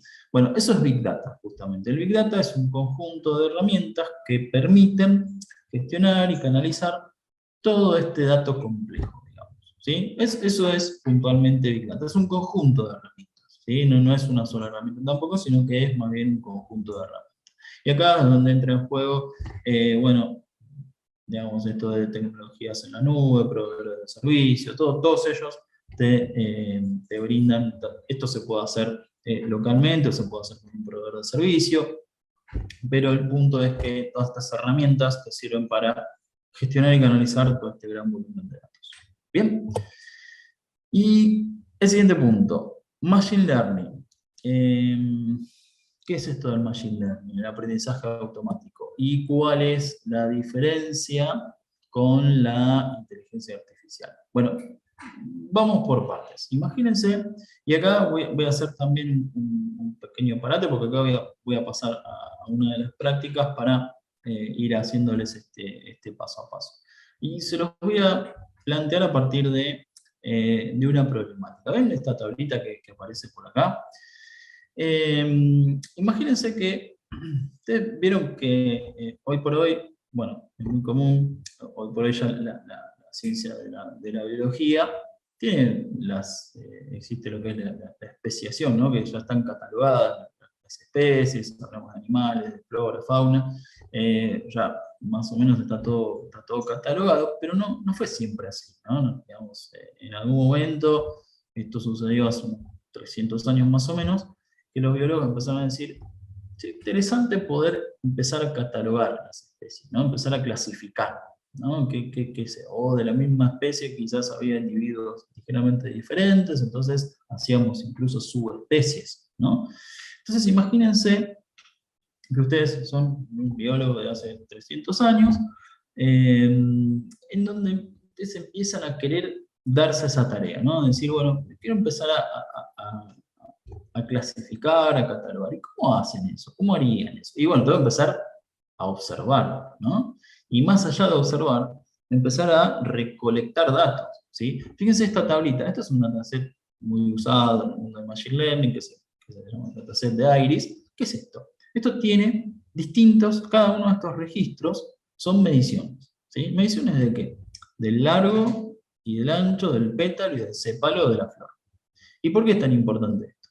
Y porque esto está medio en centímetros, ¿no? Entonces, esto es lo que me puede permitir a mí dilucidar si algunas flores son distintas que otras, ¿no? Si puedo empezar a agrupar. ¿Se podría hacer eso? ¿Está bien? ¿Tiene sentido lo que estoy diciendo? No sé, capaz que algunas flores tienen el pétalo más largo que otras, entonces ahí empezamos a distinguir subespecies, ¿no? Subespecies. O sea, dentro de la especie Iris tengo subespecies, porque son ligeramente diferentes, ¿sí? Son todas lilas, son todas las formas muy parecidas, pero tienen distinciones, por eso está la subespecie. Entonces, fíjense, vamos a parar la presentación por acá, un momento, y los invito a que me sigan. Esto que ustedes ven acá bueno, es una carpeta de Drive, que es la carpeta de Drive que ustedes tienen compartida en la descripción del video, ¿sí? Y voy a decir, bueno, cómo tomar esto. Esta primera práctica que yo les quiero mostrar ahora está dentro de esta carpetita. Ustedes simplemente van a entrar a esta carpeta, hacen doble clic acá, e ingresan acá y lo que ven es dos archivos, uno dice aprendizaje automático ejemplo, otro dice profundidad del árbol. ¿Cómo pueden usar esto? Primero yo les sugiero que ustedes lo pueden venir a hacer así, botón derecho, abrir con Google Colaboratory. ¿Qué es esto? Es un ambiente de desarrollo, digamos, que ofrece justamente Google. Si ustedes tienen una cuenta de Google, esto lo pueden activar, ¿sí? Investíguenlo, es un ambiente de desarrollo, básicamente, que lo pueden activar si tienen una cuenta de Google, ¿sí?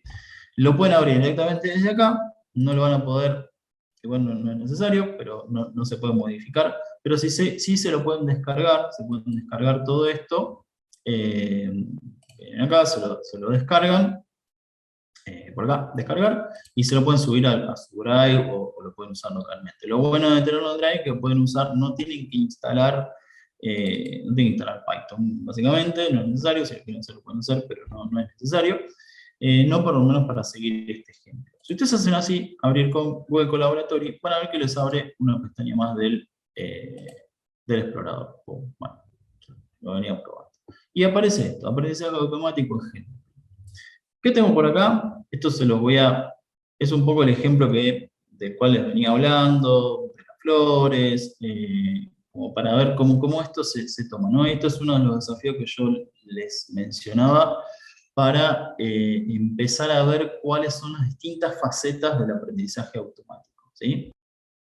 Esto, el aprendizaje automático, se trata de aprender a partir de los datos, ¿sí?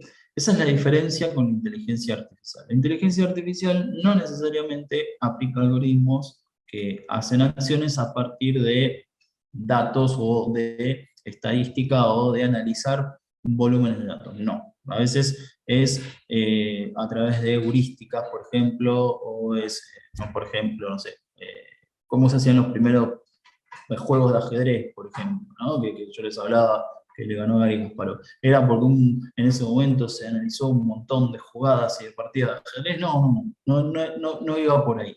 Lo que se hacía era, a partir de un cierto estado, de un cierto entorno, de una cierta posición del tablero, un experto humano decía, bueno, cuando las cosas vienen por acá, viene de esta forma, hace tal acción. ¿Y eso por qué? Y porque el experto humano lo sabía, porque yo sabía. Eso es heurística, ¿sí? No basado en los datos, sino basado en la experiencia humana. Eso es heurística. Pero el Machine Learning es la parte de la inteligencia artificial que sí se basa en los datos, ¿sí? Es decir, que todos estos algoritmos lo que van a hacer antes de tomar una decisión es analizar datos, ¿no? Justamente por eso está este ejemplo acá.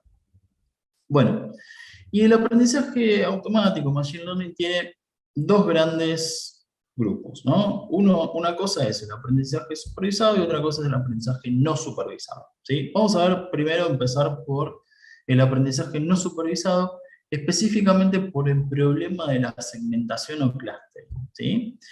Segmentación o clustering es lo que yo les contaba recién. Tengo un montón de flores y las quiero agrupar, ¿no? Imagínense que primero, en un estadio inicial, yo fui y medí muchísimas flores, tuve un montón de mediciones y a partir de esas mediciones quiero segmentar, ¿sí? Es decir, quiero de alguna manera hacer lo que se conoce como clustering. Esto es aprendizaje no supervisado, después les voy a contar por qué es no supervisado, pero se llama así en principio, ¿sí? Ya van a ver que el supervisado tiene una distinción.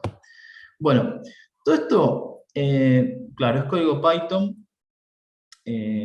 Bueno, son librerías de Python, no importa, no vamos a detenernos demasiado en el código. Lo que sí quiero que vean la idea, ¿no? El concepto. Después el código lo pueden, nada, se puede ver en detalle. Importante, este dataset no está localmente, no está en el drive. Esto se incorpora directamente, ¿sí? En las librerías, así que por eso no se hagan problemas, no es que está alojado, no tienen que levantar de ningún lado particular. Esto directamente me lo trae, ¿sí? Este es un dataset que tiene 150 registros, ¿sí? Fíjense que este es como el de la imagen que yo veía recién. Son mediciones en centímetros de largo y ancho de pétalo y sépalo de distintos individuos de la especie Iris. Este dataset ya viene este campo, fíjense que tiene un campo que dice especies. Esta especie es la subespecie, ¿sí? Pueden ser tres: setosa, virgínica y versicolor. Ya me viene el dato, pero pasemos o imaginemos que estamos hace 300 años y todavía no habíamos clasificado nada, ¿sí? Entonces el problema ahora justamente es clasificar, ¿sí? Segmentar. Yo quiero segmentar. Yo no tengo esta columna acá y quiero encontrar esa columna justamente, ¿sí? ¿Cómo se puede llegar a hacer eso? ¿Sí? Esto justamente después, si lo leen, es lo que dice un poco el notebook. ¿Cómo se puede llegar a hacer eso? Bueno, miren, primer paso, esto es lo que se conoce como análisis exploratorio de los datos, o EDA. Digo, bueno, lo que tengo que encontrar es cuáles de esas columnas, yo tengo ancho y largo del pétalo y del sépalo, y lo que tengo que encontrar es cuáles de todas esas columnas me ayudan más para poder hacer esa segmentación, ¿sí? ¿Y cómo puedo encontrar eso? ¿Cómo puedo saber eso? Fíjense, estos son gráficos de dispersión. ¿Qué significa gráficos de dispersión? Miren, yo me voy a detener en alguno de ellos, en este, o vamos a buscar uno que me ayude un poquitito más, en este. Fíjense que acá tengo sepal length, está en inglés, ¿no? El largo y el ancho del sépalo, el largo y el ancho del pétalo, ¿sí? Y esto acá, en la vertical, están los mismos campos. Es decir, la intersección, ¿sí? Estas intersecciones, por ejemplo, este gráfico de acá, es la intersección entre el petal length, ¿sí? El largo del pétalo, y el petal width, o sea, el ancho del pétalo. Esto es esa intersección. Cada uno de estos puntitos es un registro en la tableta. Es decir, fíjense que esto es una medida, 2, 4, 6, y acá tiene 0, 0,5, 1, 1,5, estos son los centímetros. Entonces vos ubicás acá, en tu tabla, tenés, esto no lo hacemos nosotros, ¿no? Uno por uno, lo hace Python en este caso y te lo muestra. Pero cada uno de estos puntitos es un registro, ¿sí? Es una instancia, digamos que es una flor, ¿no? Cada uno es una flor. ¿Por qué me sirve a mí esto? Y bueno, vieron que yo les decía, y yo quiero tratar de segmentar, ¿no? Quiero tratar de ver si hay particularidades.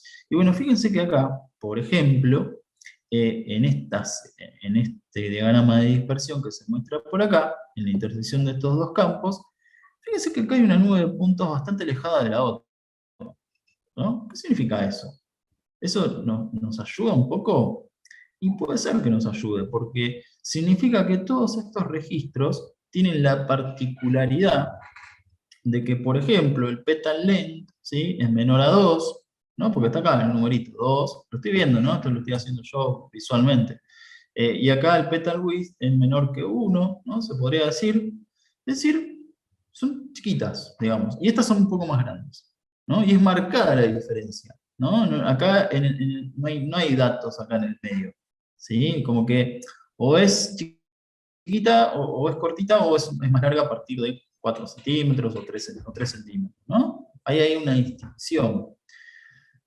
Entonces, ¿por qué les comento esto? Bueno, porque es un poco cómo se empieza a analizar todo esto, ¿sí? Esto que yo les estoy mostrando acá, bueno, esto hay maneras un poquito más, no visualmente, sino un poquito más prácticas de determinar, a ver si, esto se llama correlación, esto que yo estoy viendo acá, porque fíjense otra cosa, que cuando el petal length aumenta, también aumenta, ¿sí? El petal width. Y eso no pasa en todos los otros diagramas de dispersión, ¿sí?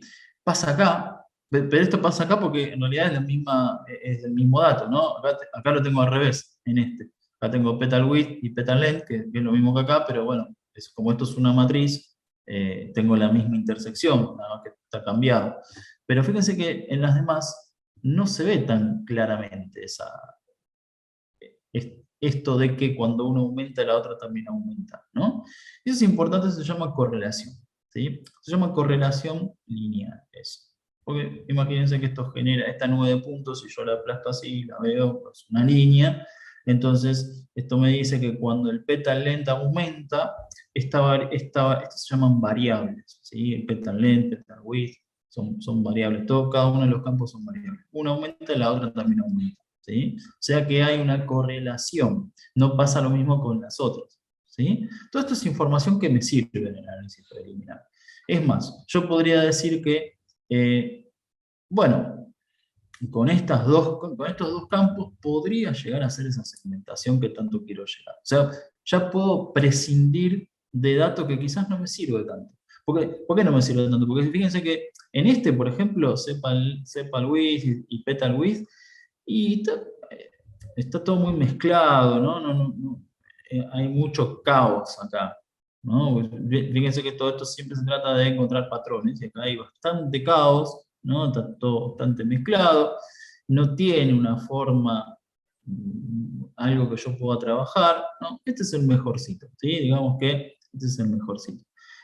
La diagonal central, estos que están acá, es justo la combinación del campo con sí mismo. Entonces, por eso no te puede mostrar una dispersión y te muestra estos gráficos de barra. Este gráfico de barra se llama histograma. Lo que te muestra el histograma es la distribución de los valores de ese campo, ¿sí? Por ejemplo, el petal length tiene esta distribución, ¿sí? Fíjense que está en donde están los puntitos. Acá hay mucho puntito, entonces la barra es alta. Acá hay poquito puntito, entonces la barra es más chiquitita, ¿sí? En donde hay más puntos, la barrita es un poco más alta, ¿sí se ve? Eso es un histograma. Te muestra, a un golpe de vista, vos ves la distribución de esa. También es importante, ¿eh? Pero es un análisis univariable, digamos, desde una sola variable. Bueno, estos gráficos que ustedes están viendo acá, dispersión, histogramas, son gráficos que en estadística se usan muchísimo, ¿sí? Esto es estadística pura, digamos. Pero me sirve para hacer este análisis. Entonces, bueno, bárbaro, perfecto. Nada, decido que a partir de estos dos, de petal width y de petal length, me puede llegar a servir para hacer esa segmentación, y acá viene la cosa en donde uno dice, bueno, ¿cómo harían esta segmentación realmente? ¿Cómo se imaginan hacer cómo ustedes idearían un algoritmo que pueda segmentar datos? Eso es complicado, ¿no? Hay que pensarlo. Bueno, la buena noticia es que ya existe. Ya hay algoritmos, ya hay un paso a paso para poder segmentar estos datos, ¿sí? Hay varios, no hay uno solo, pero acá se va a usar uno que se llama Camins, ¿sí? Este Camins se basa en centroides, este Camins te va a decir, vos le tenés que decir a Camins, bueno, mira, yo quiero esto segmentarlo en tantos grupos. En este caso lo voy a segmentar en 3 grupos, porque yo quiero, acá veo un grupo, y acá de toda esta nube más grande voy a hacer 2 grupos, ¿no? Uno que es los que están más arriba y el otro los que están más abajo. Ahí está.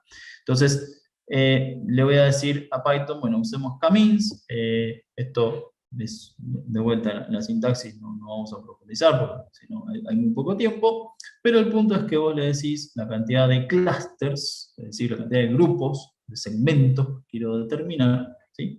Y Camin te devuelve, te va a devolver, bueno, cuál sería la segmentación, en dónde tendrían que estar ubicados esos puntitos, ¿sí? Esos centroides, para determinar ese grupo. Bueno, ahí lo vamos a hacer. Camins. Después le digo a Python, usame solamente los datos que yo analicé, que creo que esos son los que son convenientes, usame solamente eso. Siempre se usa una variable que se llama x en mayúscula, eso por convención, podría llamarse de cualquier otra forma. Y acá es donde Camin se entrenan, los modelos se entrenan, ¿qué significa? Que ven esos datos. Bueno, vos le ingestás al modelo esos datos, ¿sí? El resultado de este entrenamiento va a ser ¿qué? Y las etiquetas, es decir, para cada registro te va a decir a qué grupo corresponde, ¿sí? Acá veo de vuelta, esto se llama pairplot, esta imagen, pero solamente con estos dos campos, ¿sí? De vuelta el gráfico grande de antes, pero es esta misma matriz, pero solamente con los dos campos, ¿sí? Nada, para hacerlo un poquito más claro. Y acá te muestra la segmentación, ¿sí? Es esto mismo que ven acá, pero ya lo tengo coloreado. Ya está, ya Camille lo que hizo fue segmentarlo, o sea, darle un grupo a cada uno de los puntitos, ¿sí? Lo segmentó. ¿Bien? Generé de alguna manera esa segmentación que buscaba, ¿sí? Fíjense que esto antes, imagínense que esto, porque les hablo de procesar. Miren, ¿ven cómo es tan importante ahora procesar datos? Sí, estos son 150 registros, no es tanto, pero imagínense tratar de hacer esto a mano, ¿no? Hace 300 años, un biólogo, ¿cómo hacía para hacer toda esta medición manualmente? Bueno, se intentaba, pero la computación ha ayudado muchísimo para eso, ¿sí? Y la conjunción entre la inteligencia artificial, la computación, machine learning, ¿bien? Bueno, conseguimos tener una segmentación. ¿Qué pasa ahora? Ahora vamos a lo que es el aprendizaje supervisado. Voy muy rápido, espero bueno, que esté claro por lo menos el ejemplo. Vamos pasamos al aprendizaje supervisado. ¿Por qué supervisado? Bueno, ahora les cambio el planteo del problema, ¿no? Ahora el problema es diferente. Ahora ya no estamos hace 300 años, sino que estamos ahora en la actualidad. Yo ya tengo, trabajo con el mismo dataset, y yo ya tengo, ¿sí? Ya tengo la segmentación. Es decir, ahora sí voy a trabajar con el dataset entero, con este, y sí voy a usar esta columna, ¿sí? Pero ahora el planteo del problema es diferente, ¿bien? Porque ahora yo no quiero generar la segmentación porque la segmentación ya está. Lo que yo quiero hacer ahora es algo que se llama clasificación. Es decir, yo quiero ir, caminar por la pradera y cuando encuentro una instancia, o sea, una nueva flor, rápidamente quiero saber a qué subespecie corresponde. La quiero clasificar, ¿sí? Bien, de vuelta, yo quiero clasificar. Ahora, yo ya tengo todos mis datos, ya se hizo toda esa segmentación. Yo ya tengo, digamos, qué características tiene cada una de esas instancias. En base a esas instancias, yo ya la clasifiqué, la segmenté. Pero ahora, con esos datos, cuando voy a buscar datos nuevos, quiero saber a qué clasificación correspondería. Este dato nuevo, esta flor nueva que yo encuentro, no la encuentro ya con la clasificación hecha. Yo solamente puedo tomar las medidas, ¿sí? No puedo establecer en ese momento la clasificación. Esa clasificación me la tengo que idear un modelo de Machine Learning de aprendizaje supervisado que me la diga. ¿Por qué es aprendizaje supervisado? Porque antes era no supervisado porque yo no tenía mucho en qué basarme, ¿no? Tenía que ver cómo era la relación entre las distintas variables que ya tenía, pero ahora sí tengo algo en qué basarme. ¿En qué? En esto. Yo ya tengo, ¿no? Yo ya tengo la segmentación. Fíjense, acá ya está segmentado. Es el mismo gráfico que veíamos antes, pero ¿qué cambia? Ya está la subespecie, ¿no? Yo lo único que tengo que hacer es decir, bueno, a ver, los rojitos, setosa, ¿qué características tienen? Los azules, versicolor, ¿qué características tienen? El verde, virgínica, ¿qué características tienen? Bueno, si la nueva instancia se parece más a las de setosa, bueno, va a ser setosa. Si se parece más a las de azul, va a ser azul. Y si se parece más a virgínica, va a ser virgínica. Ese se parece más, Bueno, imagínense que acá, algo que no les comenté, siempre cualquier procedimiento de Machine Learning tiene un margen de error, ¿no? Esto no es en términos absolutos, esa clasificación no es que siempre va a estar bien, porque esto, noten que esto se basa en la estadística, ¿no? Y la estadística, bueno, es estadística, digamos, lo que te puede marcar es qué sucedió en la historia, pero eso no quiere decir que no haya casos, no haya excepciones, ¿no? Entonces, acá puede haber un margen de error. No importa. Yo ya ahora, en este caso, este algoritmo de clasificación es supervisado porque, digamos, yo ya tengo, ¿a qué atener? Yo ya tengo una variable que se llama objetivo, ¿sí?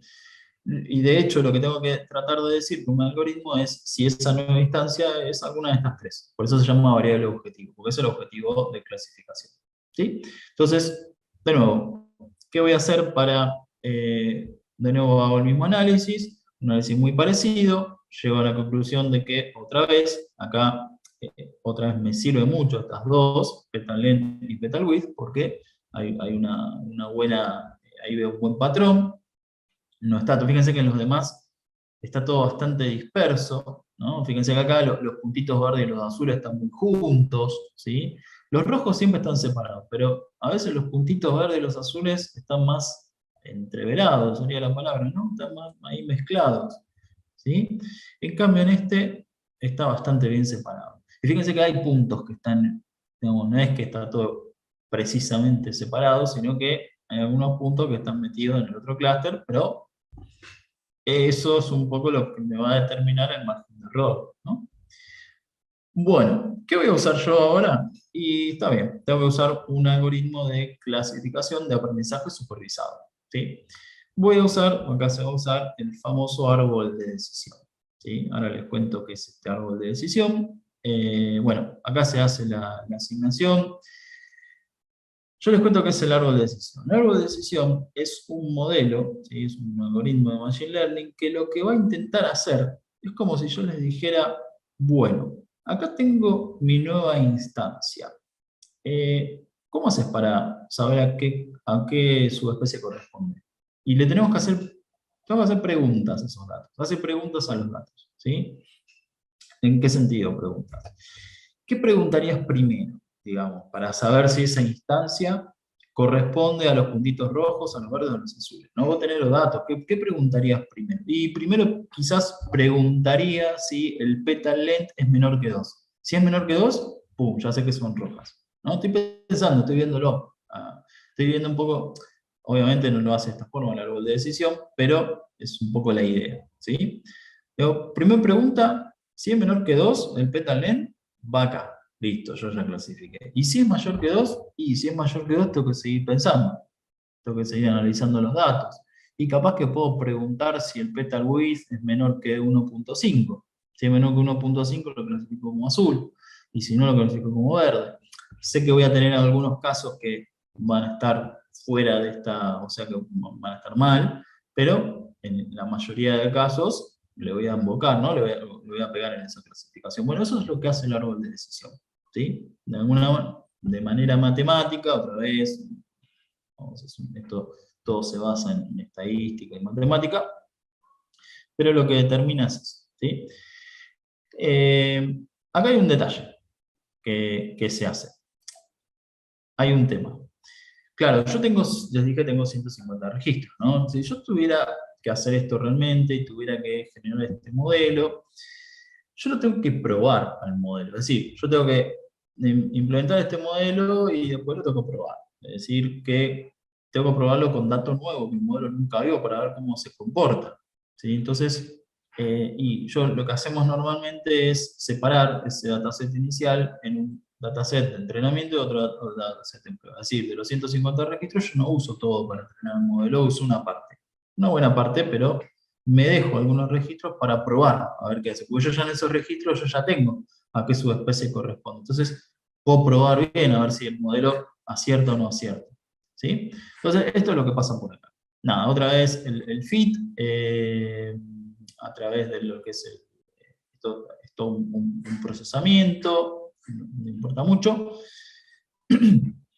el punto es que tengo otra vez mi X y mi Y, y fíjense que acá aparece el Y. Antes no estaba el Y. Antes estaba solamente el X, ahora está el Y, porque ahora sí, el modelo le interesa ver, digamos, por eso es supervisado, ¿sí? Digamos, es la subespecie.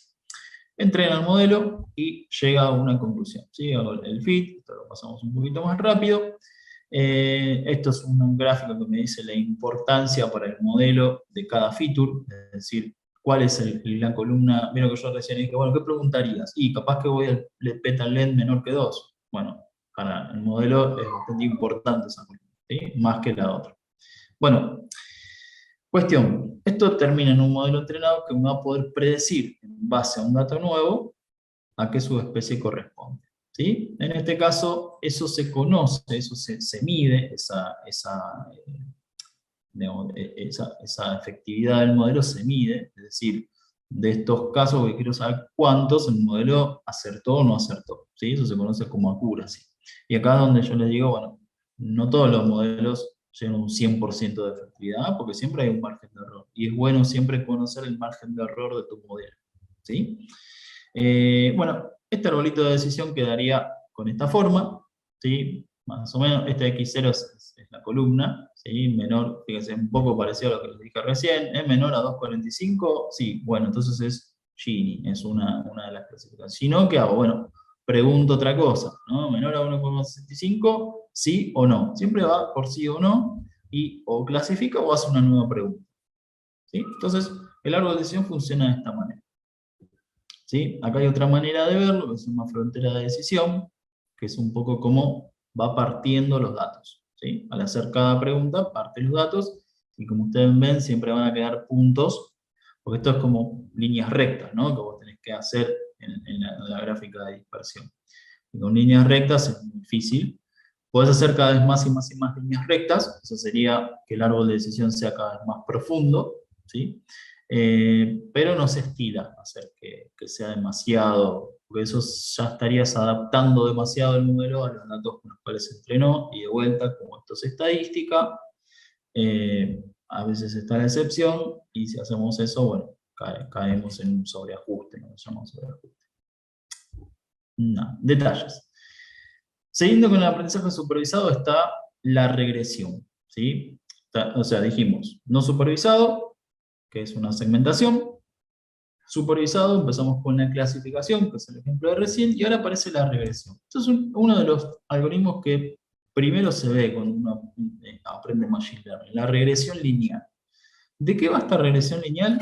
Específicamente la regresión lineal lo que pretende hacer es predecir el valor de una variable en función de la otra.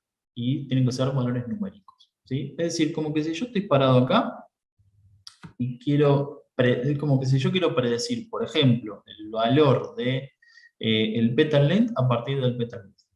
¿Sí? Entonces yo esto lo puedo hacer porque estas dos variables tienen una correlación, una correlación lineal alta.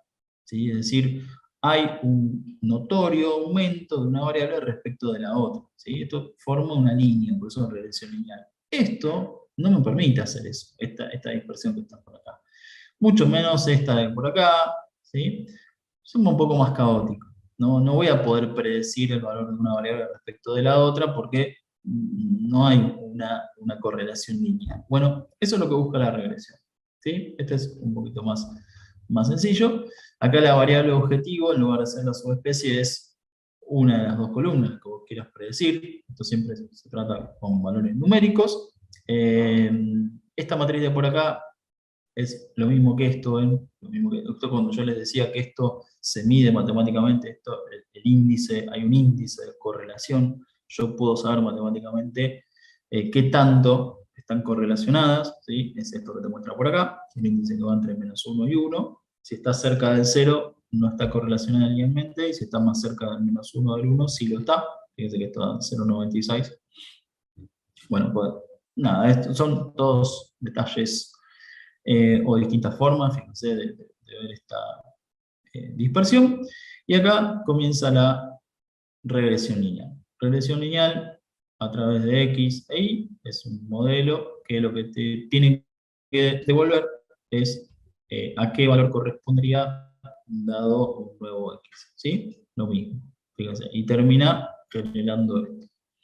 El valor de la predicción va a estar sobre la recta, ¿sí? Siempre va a estar sobre la recta, así que va a tener un margen de error, ¿sí? Por eso también se mide, la regresión lineal también mide el margen de error, ¿sí? Bueno, que esto es lo que se habla por acá, error cuadrático medio. Todo modelo de Machine Learning tiene un margen de error y se mide, ¿bien? Bueno, vamos a seguir a ver si llegamos. Entonces, diferencia Machine Learning e inteligencia artificial. Inteligencia artificial es hacer un programa que realice una tarea y Machine Learning es hacer un programa que aprenda a realizar una tarea. Bien, a partir de los datos. Esa es la diferencia. Calidad del dato, dijimos, muy importante, es la calidad del dato, porque a partir de cómo esté el dato, digamos, si está bien cargado, si tiene algún defecto, después se toman decisiones, sobre todo también en Machine Learning, como vieron, ¿sí? Son modelos son muy sensibles a la calidad del dato, ¿sí? Esto va a ser confiable el análisis, obviamente de las conclusiones, ¿está bien? Y del valor, y confiable el valor, da más valor al conocimiento que genera. ¿Bien? Bueno, siguiente punto, análisis y visualización. Bueno, acá esto es la parte final que les contaba del caminito, ¿no? Donde acá genero los reportes. ¿Por qué es tan importante con una gráfica? Ahí porque, digamos, la percepción visual es muy marcada en nosotros, ¿no? Digamos, a través de una gráfica, un mapita, colores, eso se ven más las cosas que en tablas. Yo recién les mostraba tablas, esto es una gráfica, algo visual, es un poquito más entendible y más ameno, ¿no? Para nosotros. Comunicación efectiva, otro punto. ¿Por qué es importante? Yo les hablé recién, hay muchos aspectos acá, ¿no? A vos te puede gustar Machine Learning, te puede gustar la ingeniería de datos, más bien la parte de almacenamiento, la base de datos, te puede gustar la parte de generar gráficas con Power BI, te puede gustar la parte de la programación, y eso implica que, o hace que haya profesionales con distintas formaciones también en la ciencia de datos, ¿sí? Hay gente que incluso no es de formación en sistemas, ¿no? Acá hay contadores, economistas, biólogos, médicos, filósofos, arquitectos, de todo, ¿no? Porque si tienen, digamos, el hecho de que vos tengas otra formación te puede dar un conocimiento más amplio del dominio del problema. Y te ayuda mucho, porque yo, vieron que recién, el ejemplo que hice, yo decía, bueno, a ver si mide tanto, o el pétalo. Bueno, obviamente eso es un ejemplo, pero uno tiene que tener conocimiento del problema para poder tomar esas decisiones. ¿Bien? Entonces, eso hace que sean grupos de trabajo multidisciplinario y uno tiene que sentarse a hablar con una persona que tiene otra formación que uno, ¿no? No podés hablar de ingeniero a ingeniero, hablas de una manera, pero si tenés que, realmente querés que las personas te interpreten o bueno, se puedan expresar mejor, bueno, hay que tener ciertas cuestiones y ver ciertas cuestiones. Por eso la comunicación efectiva, ¿sí? Que son parte de las habilidades blandas, bueno, muy importantes.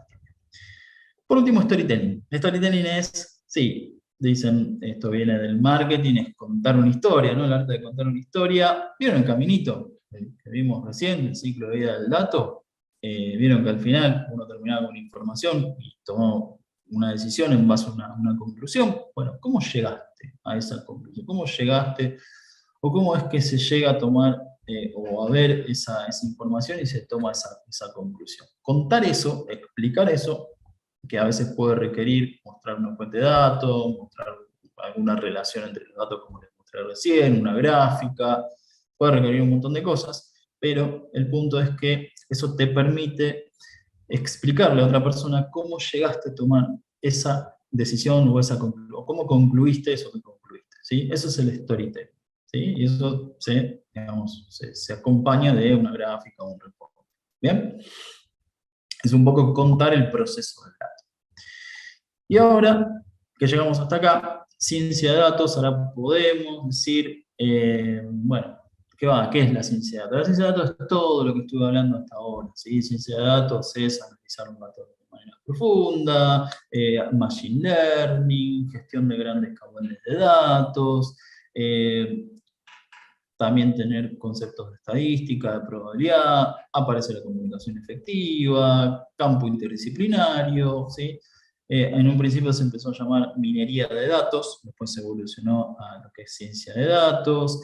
Confluyen acá herramientas de la computación, sistemas, estadística, probabilidad, matemática, algoritmos, métodos, bueno, que todo esto es la ciencia de datos, ¿sí? Bueno, y quedaba siguiente, un desafío más intenso, ¿no? Viene siendo el seminario Deep Learning. ¿Qué es el Deep Learning? ¿Por qué o cuál es la diferencia con el Machine Learning? Bueno, esto surge de, justamente, antes hablábamos de las redes, de la unidad neural o las redes neuronales.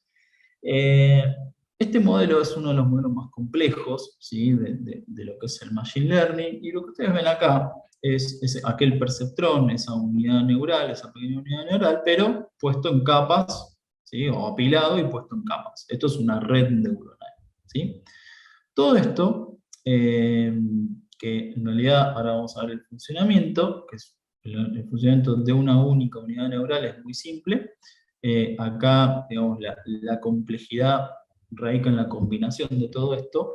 También tiene un entrenamiento, ¿sí? Ese entrenamiento es lo que se conoce como aprendizaje profundo. De ahí viene el Deep Learning. O sea, Deep Learning es redes neuronales, es entrenar redes neuronales. Eso es el Deep Learning, ¿sí?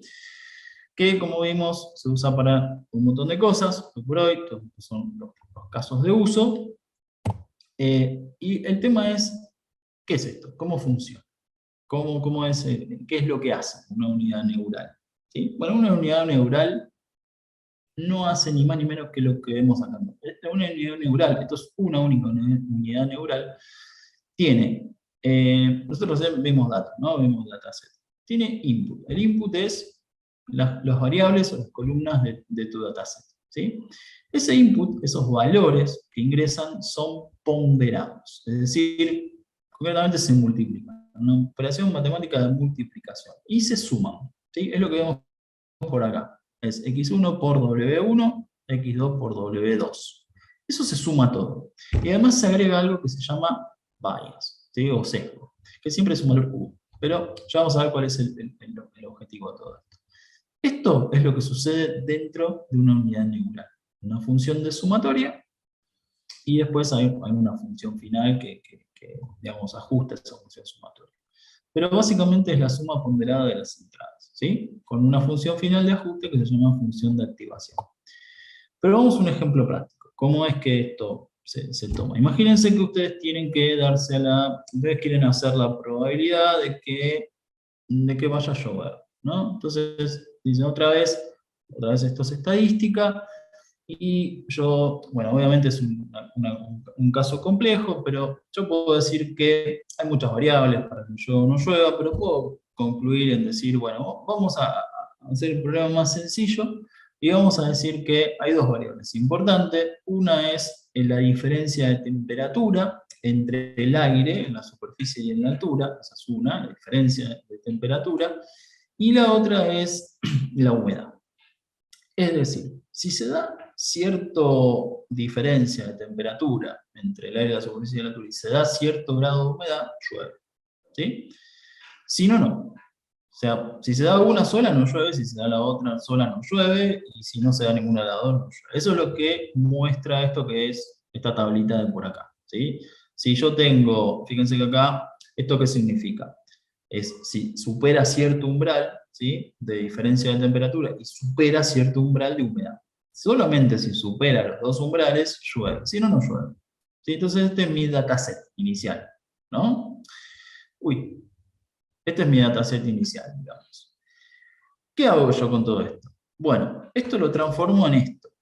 ¿Qué es esto? Es lo que vimos recién, es el gráfico de dispersión. Importante ese gráfico, ¿eh? Está acá en el corazón de lo que es el funcionamiento de las redes neuronales. ¿Y por qué es tan importante? Fíjense, ¿qué buscaba yo recién? Y separar los puntitos, ¿no? Los datos. Y fíjense qué pasa por acá. Si yo pongo esto en un gráfico de dispersión, claramente puedo ver que con una línea, ¿sí? Con una línea vertical, puedo separar los ceros de los unos. ¿Por qué eso es importante? Y porque yo acá estoy viendo cuándo, ¿sí? Cuándo llueve y cuándo no llueve. Básicamente es a lo que quiero llegar, ¿sí?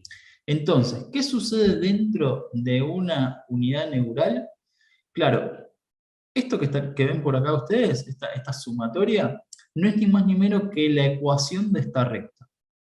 Es decir, de nuevo, esta sumatoria, ¿sí?, es la ecuación de esta recta, ¿sí? Lo que intenta hacer la unidad neural es encontrar la recta que separe los valores, ¿sí? Es casi un problema de regresión, lo que sucede acá adentro. No es ni más ni menos que eso. Y fíjense que el problema reside en encontrar los valores W adecuados que hacen que esta recta, que se forme esta recta, ¿no? Porque acá yo si cambio los valores de W, bueno, va a cambiar va a cambiar la pendiente de la recta y va a cambiar la altura, ¿no? Donde está ubicada. Yo necesito tanto que tenga la pendiente correcta como que esté ubicada a la altura correcta, ¿sí? Entonces, se resuelve, digamos que un problema de regresión lineal. Ahora, dicho eso, yo puedo tener distintas casuísticas. Fíjense que acá tengo otro caso, acá tengo otro caso, y todo esto se resuelve con una sola recta, ¿sí? Pero ¿qué pasa si yo tengo este caso? En donde tengo, bueno, esto es distinto, ¿no? Porque ya con una sola recta no lo puedo resolver. Yo tengo un 0 acá, un 0 acá, un 1 acá, un 1 acá, con una sola recta no me alcanza. Bueno, esto es lo que da origen a lo que sería, bueno, yo acá necesito, por recta, necesito una neurona. Es decir, empiezo a apilar neuronas, ¿sí? Es decir, yo este problema lo resuelvo con dos neuronas apiladas, ¿sí? En función de la respuesta de cada una de las neuronas, bueno, eso es lo que me va a resolver el problema. Esto, si yo lo llevo a la práctica, sería como decir, bueno, acá yo no solamente, ahora no quiero saber solamente si va a llover o no, yo quiero decir o saber si voy a aprender un poco más de Machine Learning. Para eso, tiene que pasar dos cosas. Que llueva si me quedo en mi casa y que pueda tener el material para poder estudiar, ¿no?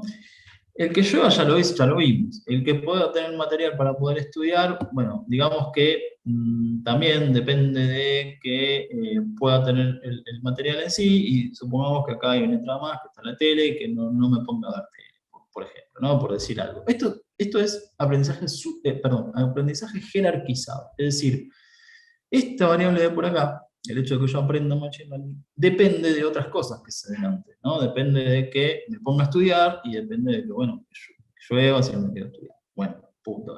Eso es aprendizaje supervisado y es lo que da lugar todo esto a las redes neuronales. Ya no es tan simple la solución de todo esto, sino que requiere de no solamente apilar neuronas, sino que hacer más capas, ¿sí? Todas en su interior resuelven el pequeño problema que vimos al principio. Esto. Todas en su interior resuelven esto. Nada más que lo van haciendo en diferentes etapas, ¿sí? Y además, noten que, por eso sirve la función de activación, esto me va a dar, o sea, me puede dar muchos valores. Yo solamente la función sumatoria, yo lo que necesito es que me diga, ¿llueve o no llueve? 1 o 0. Digamos. Entonces, para eso existe la función de activación, ¿sí? Que es una función que sesga la sumatoria. Es decir, es como decir, bueno, si son mayor a 3, es 1, si son menor a 3, es 0. Después, según el input, puede dar cualquier valor, ¿sí? Pero vos como que solo lo haces en binario, digamos. Bien, bueno, este es el funcionamiento de las redes neuronales. Si ustedes quieren profundizar, yo ahora no vamos a avanzar con el tiempo, pero la otra práctica, ¿sí? Esta que está por acá, práctica de red neuronal, tiene un ejemplo, ¿sí? Tiene un pequeño ejemplo, un primer ejemplo, de cómo trabajar con redes neuronales, que lo que está haciendo acá es, a partir de un dataset de imágenes, de dígitos, ¿sí? Lo que hacen acá es entrenar una red neuronal para que decirles a ustedes, ante una nueva imagen, van a ver que acá pueden usar esta imagen de prueba, ¿sí? Es una imagen, son de imágenes de 28 por 28 píxeles. Si ustedes dibujan una imagen, se lo ingestan al modelo, les va a decir, fíjense, son muy precarios, ¿no? Esto es un modelito muy chiquito, pero si funciona, les va a decir qué es lo que dibujaron. ¿Sí? Si dibujaron, qué dígito dibujaron, ¿sí? Siempre es con dígitos. ¿Está bien? Estos son un poco algunos ejemplos de lo que pueden llegar a obtener. Y siempre les va a decir, es una imagen, vieron que los modelos que detectan elementos en las imágenes, le dicen, bueno, es tal cosa con un porcentaje de efectividad de tanto. Bueno, acá es lo mismo, ¿sí? Te dicen, esto es un 9, y con un 98% de probabilidad de que sea humano. ¿Bien? Bueno. Bien, espero que muy poquito tiempo, pero espero que les sea útil todo este material. Por último, contarles de los perfiles, ¿sí? Para reforzar. Fíjense que yo les hablé siempre, hay muchos perfiles, muchas distintas aristas, entonces eso hace que haya muchos perfiles dentro de la ciencia de datos, analistas de negocios, científicos de datos como tal. Cuando ustedes ven un puesto de trabajo que dice científico de datos o data scientist, buscan machine learning específicamente, ¿sí? Pero ciencia de datos es todo, digamos. ¿Sí? Es una cuestión de denominación que usan actualmente. Analistas de datos, ¿sí? Administradores de bases de datos, hoy por hoy estas personas son las que quizás también están en la parte de la infra cuando una empresa contrata un proveedor de servicio en la nube, por ejemplo. Arquitectos de datos, ¿sí? Quienes construyen los modelos de datos, estadísticos, matemáticos, ingenieros de datos, que es para toda la parte de la infraestructura y del ETL, de la construcción del ETL. Bueno, muchísimos perfiles dentro de la ciencia de datos. Empleos, por suerte, hoy por hoy, digamos, hay muchísimas ofertas laborales, no tenés que ser algo bueno que hoy por hoy se está dando mucho online, desde la casa, ¿sí? No necesariamente tiene que ser una persona sin experiencia.